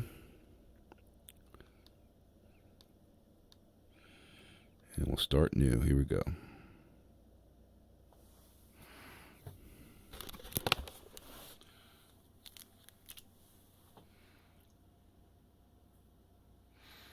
Yeah, you can't even compare the two. The thing is, I've never flown FS 2020 in VR, so it's sort of even hard to do a comparison of the flight model. But I can tell you that the inconsistencies in those planes from one time to the other is just maddening to me.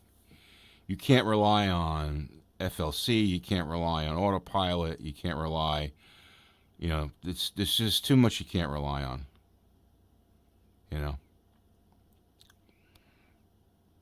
There's too much you can't rely on. But the best planes that I've found so far are the TBM 930 and the SR22. Everything else is unreliable, in my opinion. The Longitude is a real disappointment because we've been almost 4 months and they haven't updated the fuel burn or the cargo capacity. It's basically they've ignored people on that. Seems like they're more worried about putting stuff in the marketplace than they are fixing what everyone paid $120 for, which that aggravates me. See, I'm getting on a rant now. I'm not pleased with the way Microsoft and Asobo have released their simulator. plain and simple.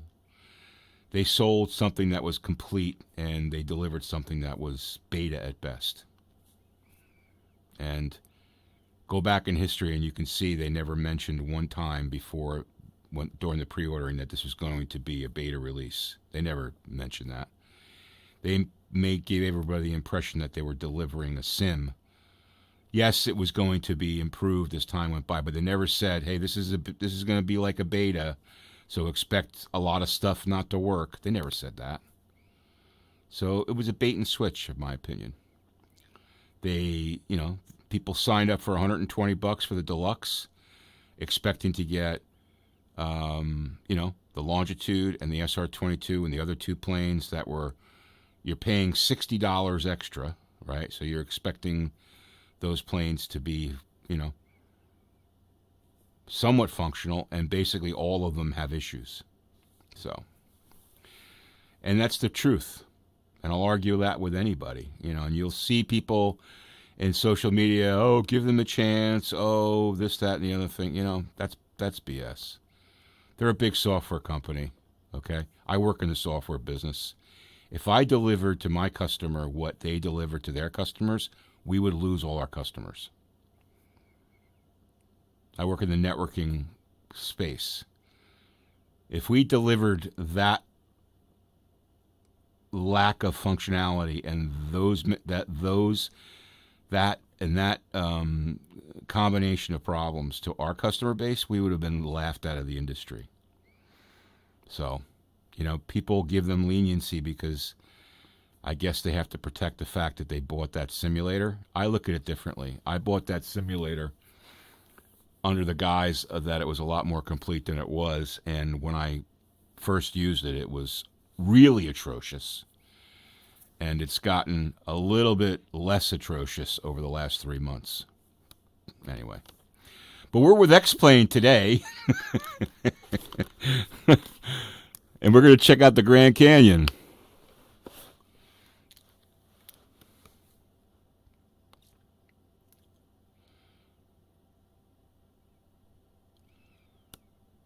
I mean, I'll tell you this. Like, if I wasn't a content creator and I had spent $120 on that simulator, I would have asked for my money back. Okay?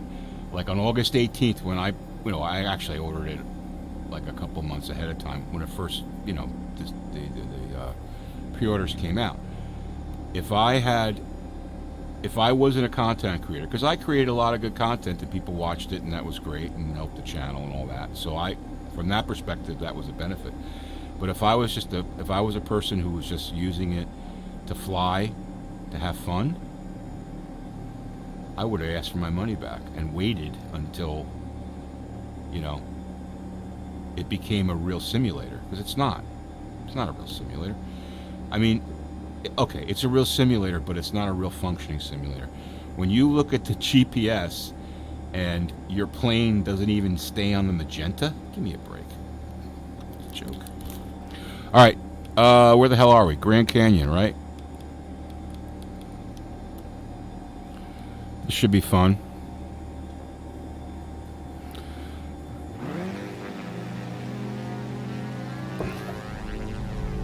Nice and smooth. There's not a lot of buildings around here, so X Plane treats you well when you don't have a lot of buildings. Very smooth, super smooth.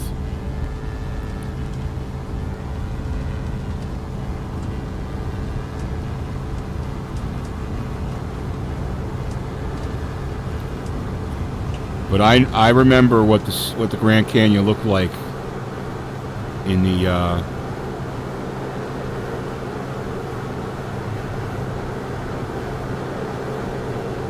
CV1. I don't believe I've seen it yet in this headset, so we're gonna see it here.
Looks pretty cool.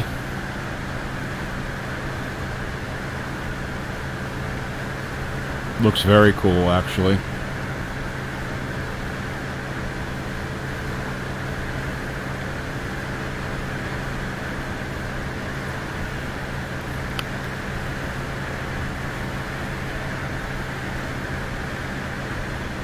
Alright, Diesel, take care, man.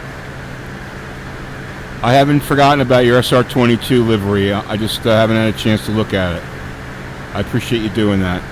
I'll check it out. Hopefully tomorrow I'll be able to have some time.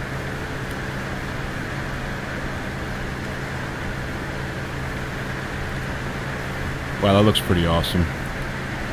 So remember, this is all ortho. I think Grand Canyon ortho in X Plane looks better than FS 2020. I do.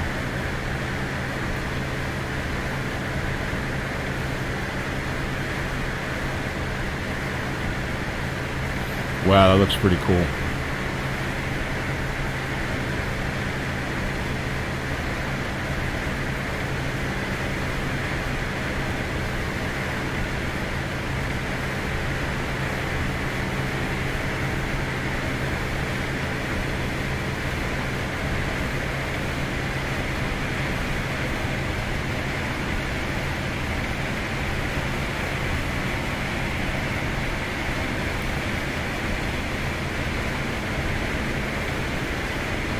That looks amazing.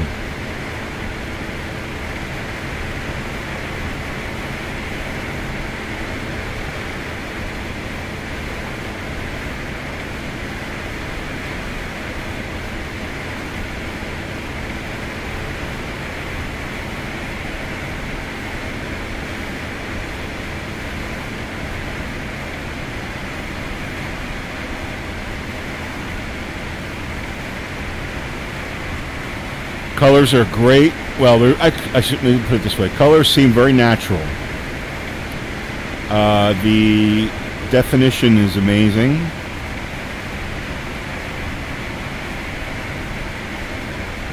Wow.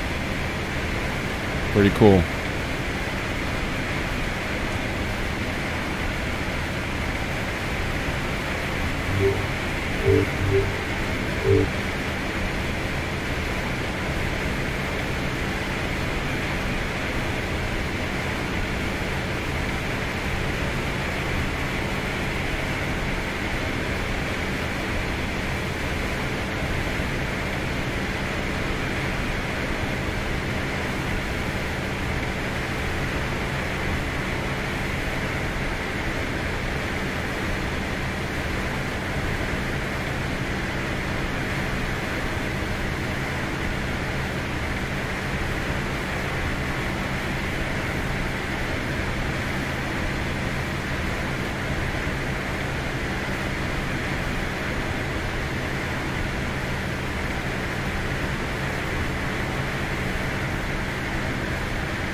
Maybe we'll head over to Las Vegas.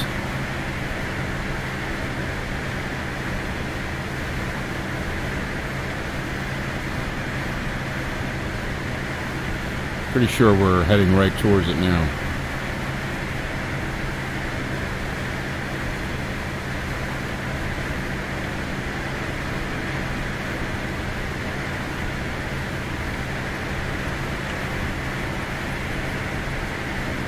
Let's go to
All right, we got an autopilot now. We're heading to 9,000 feet. We got just using the heading bug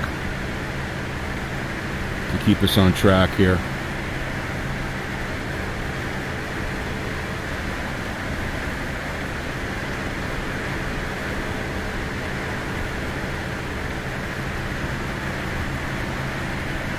I tell you, when you're looking in the sweet spot of this headset, it's amazing. It's a little blurry when you look on the outsides, but when you're looking right in the sweet spot in the middle, the clarity's very, very, very, very good.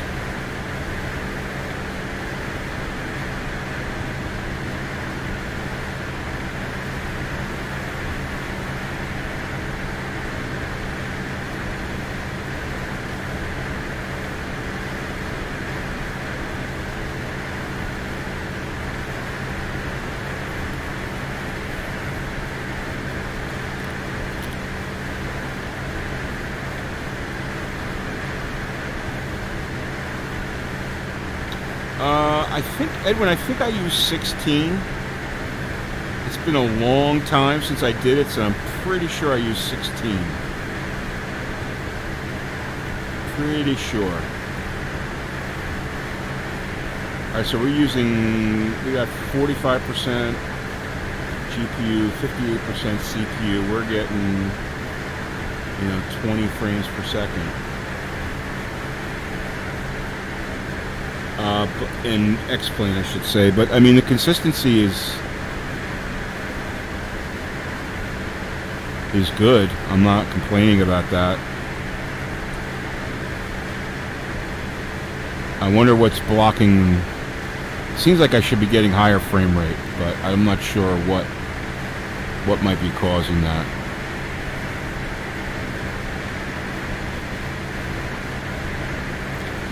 Let's see if we can set a flight plan here.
Now these colors look great on the MFD.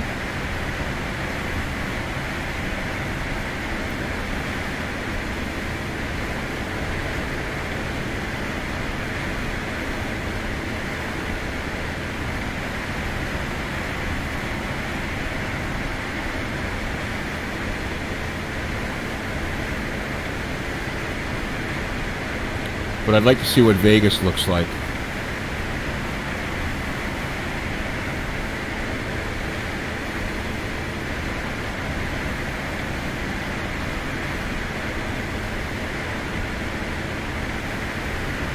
Just want to make sure. Where's the zoom? Here we go.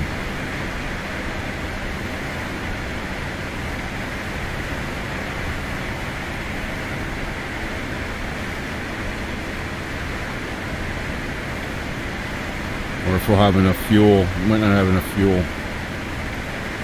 Probably don't have enough fuel. But that's pretty amazing. Wow, it looks awesome.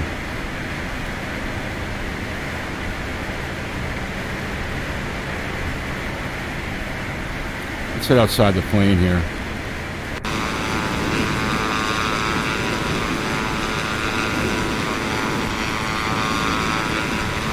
Wow, definition is in the sweet spot is phenomenal.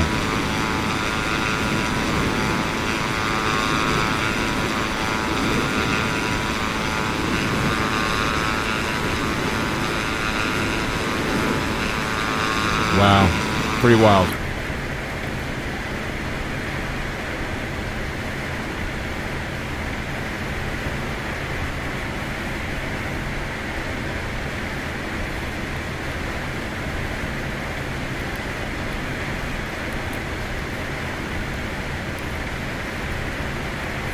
Yeah, I'm not sure we're going to have enough fuel to get to Vegas, so we might have to find someplace closer here.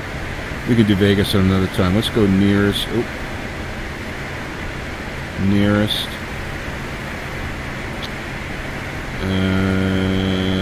Nearest airport's going to be AZ. Let's go there.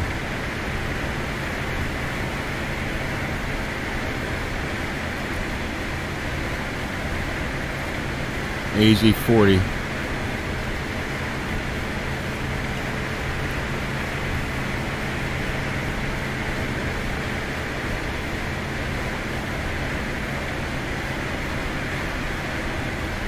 Actually, we can head back to Grand Canyon.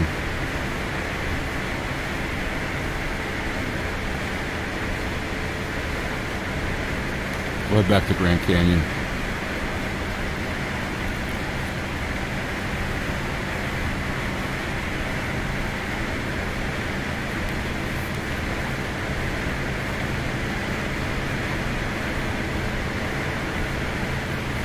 Pretty mesmerizing visuals. I mean, even like the stitching is even more detailed on the in the cockpit. You know, it's that sweet spot. You gotta have that sweet spot set on what you're looking at. So with this headset, there's a lot more turning of the head because the outer sides are blurrier than that sweet spot. You know. And that sweet spot, like if I'm looking ahead here, the sweet spot is wherever your eyes are looking, you know, so you're doing your better if you're turning your head versus turning your eyes, you know.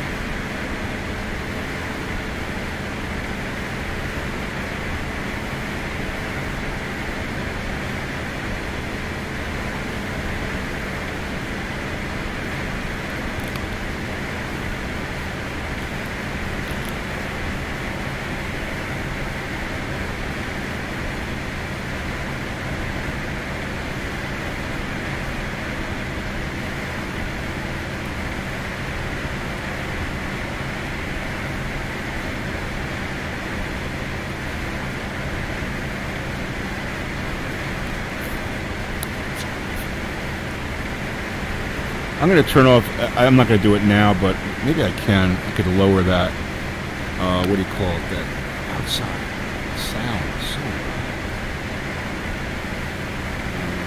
So go to here, go to sound, aircraft interior, I guess, exterior. That's a little better.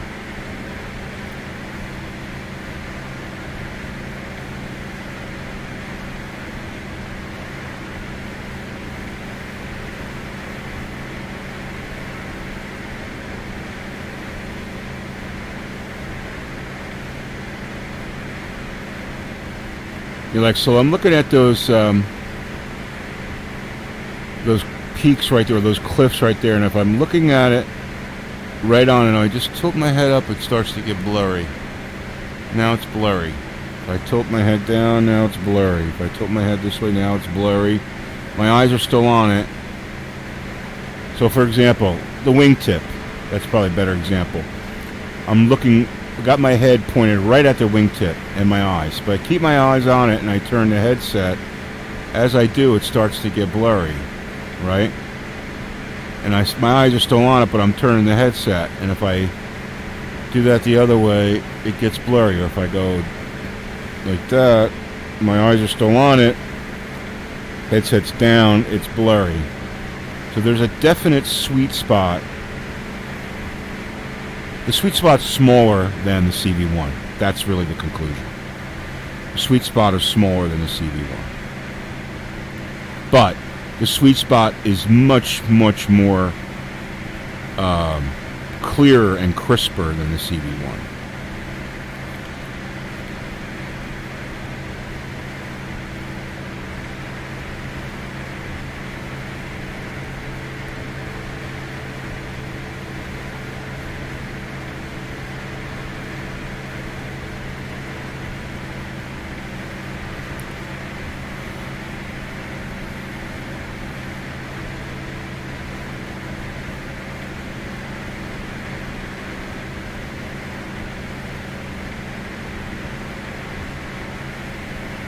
What an amazing place the Grand Canyon is.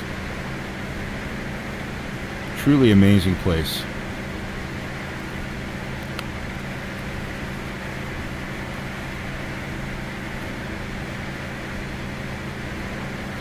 So that's the idea. Make sure you got to turn your head to what you want to look at, so you get that sweet spot dialed in. Your peripheral vision is going to be a little bit blurrier. But, I mean, it makes sense anyway. You have 114 degrees field of view, so you're generally going to be turning. It's VR. You turn your head. It's the way it works, you know.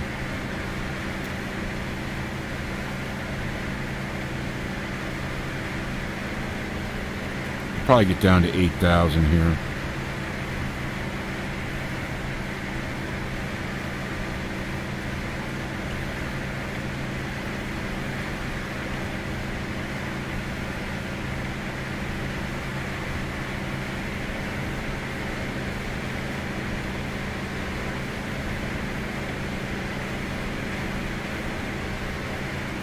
But I'm not wild about 17 frames per second in this area where there's no auto gen at all. It should be a lot higher than that. So I've got to see if there's something I'm doing wrong or something going on here. I mean, it's not that it's affecting frame consistency, maybe a little, but you got to be above 20. And, you know,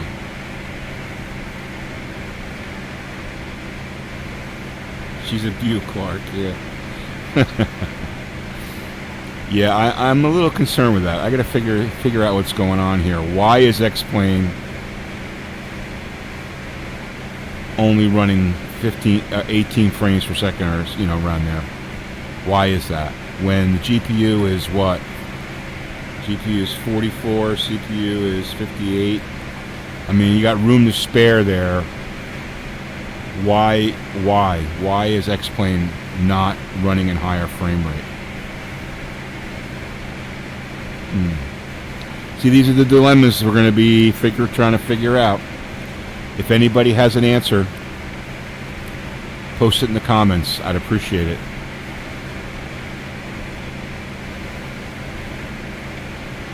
The only thing it could be is there's a configuration in this plane for the G1000. Let me just see if that's gotten...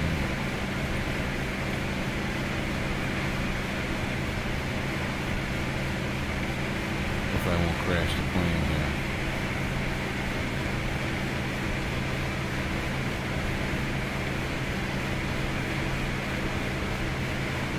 I did something. I'm trying to pull up the configuration for the DA-62.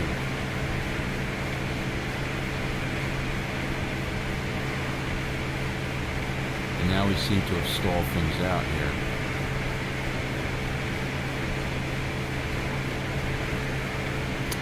All right, X Plane, what are you doing?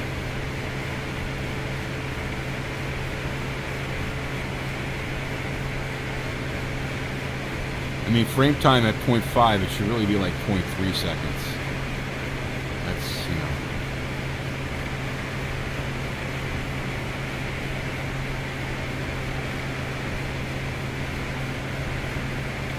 What's going on here, guys? What's going on, X Plane? Come on. What I did was I tried to get to the menu system of the DA-62, and now we're hung.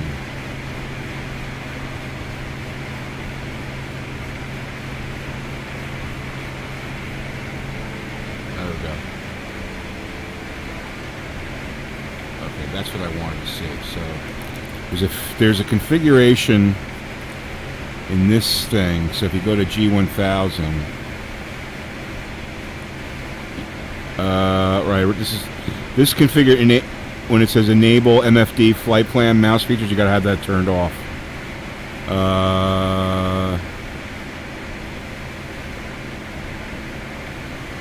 You want that on.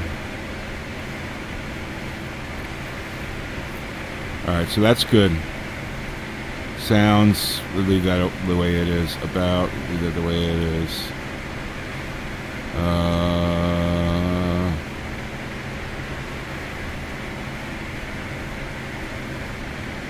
Okay. So that's a problem when you have that G1000 mouse thing selected. It really runs slow as hell. It's a major problem. So, all right, let's find our place to land here.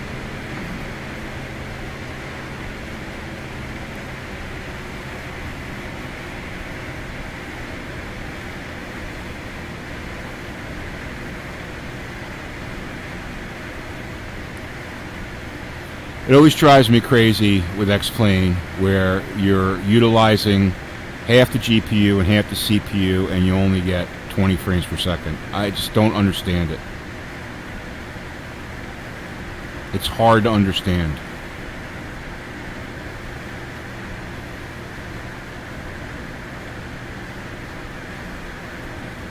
Alright, we're going to be perpendicular to this runway, so...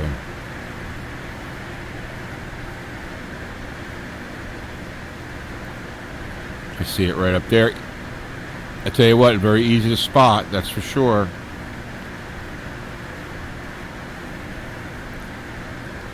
Take off autopilot.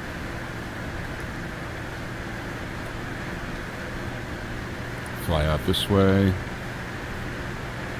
We're just going to do a straight-in approach to get on the ground here. I mean, even though the frame rate's slow, it doesn't. The consistency is good, so that's the important thing.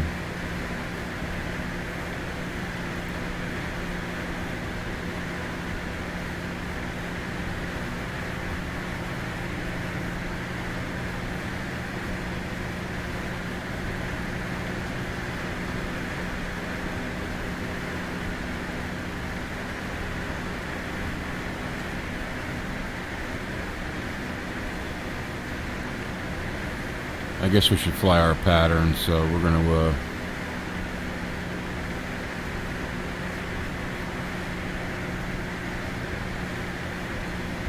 get the gear down.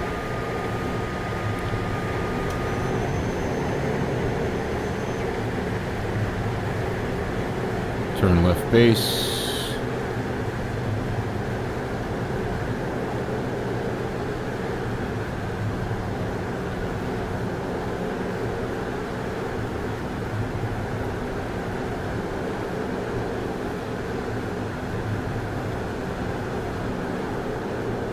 Looks like I got some tweaking to do.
All right. Well, I hope this was helpful, guys.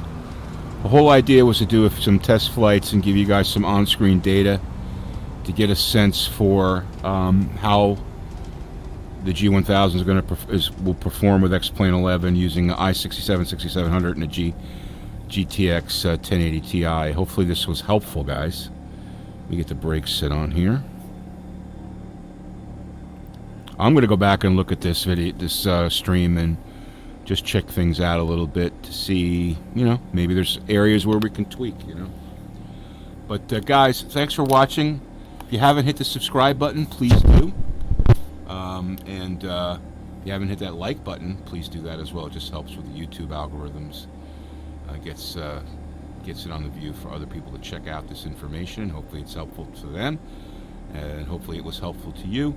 We'll be back with more videos and more HP Reverb G2 related content, certainly in the near upcoming days and stuff. So guys, thanks for watching. Hope you guys have a great rest of the weekend, and we'll talk to you guys soon. Take care.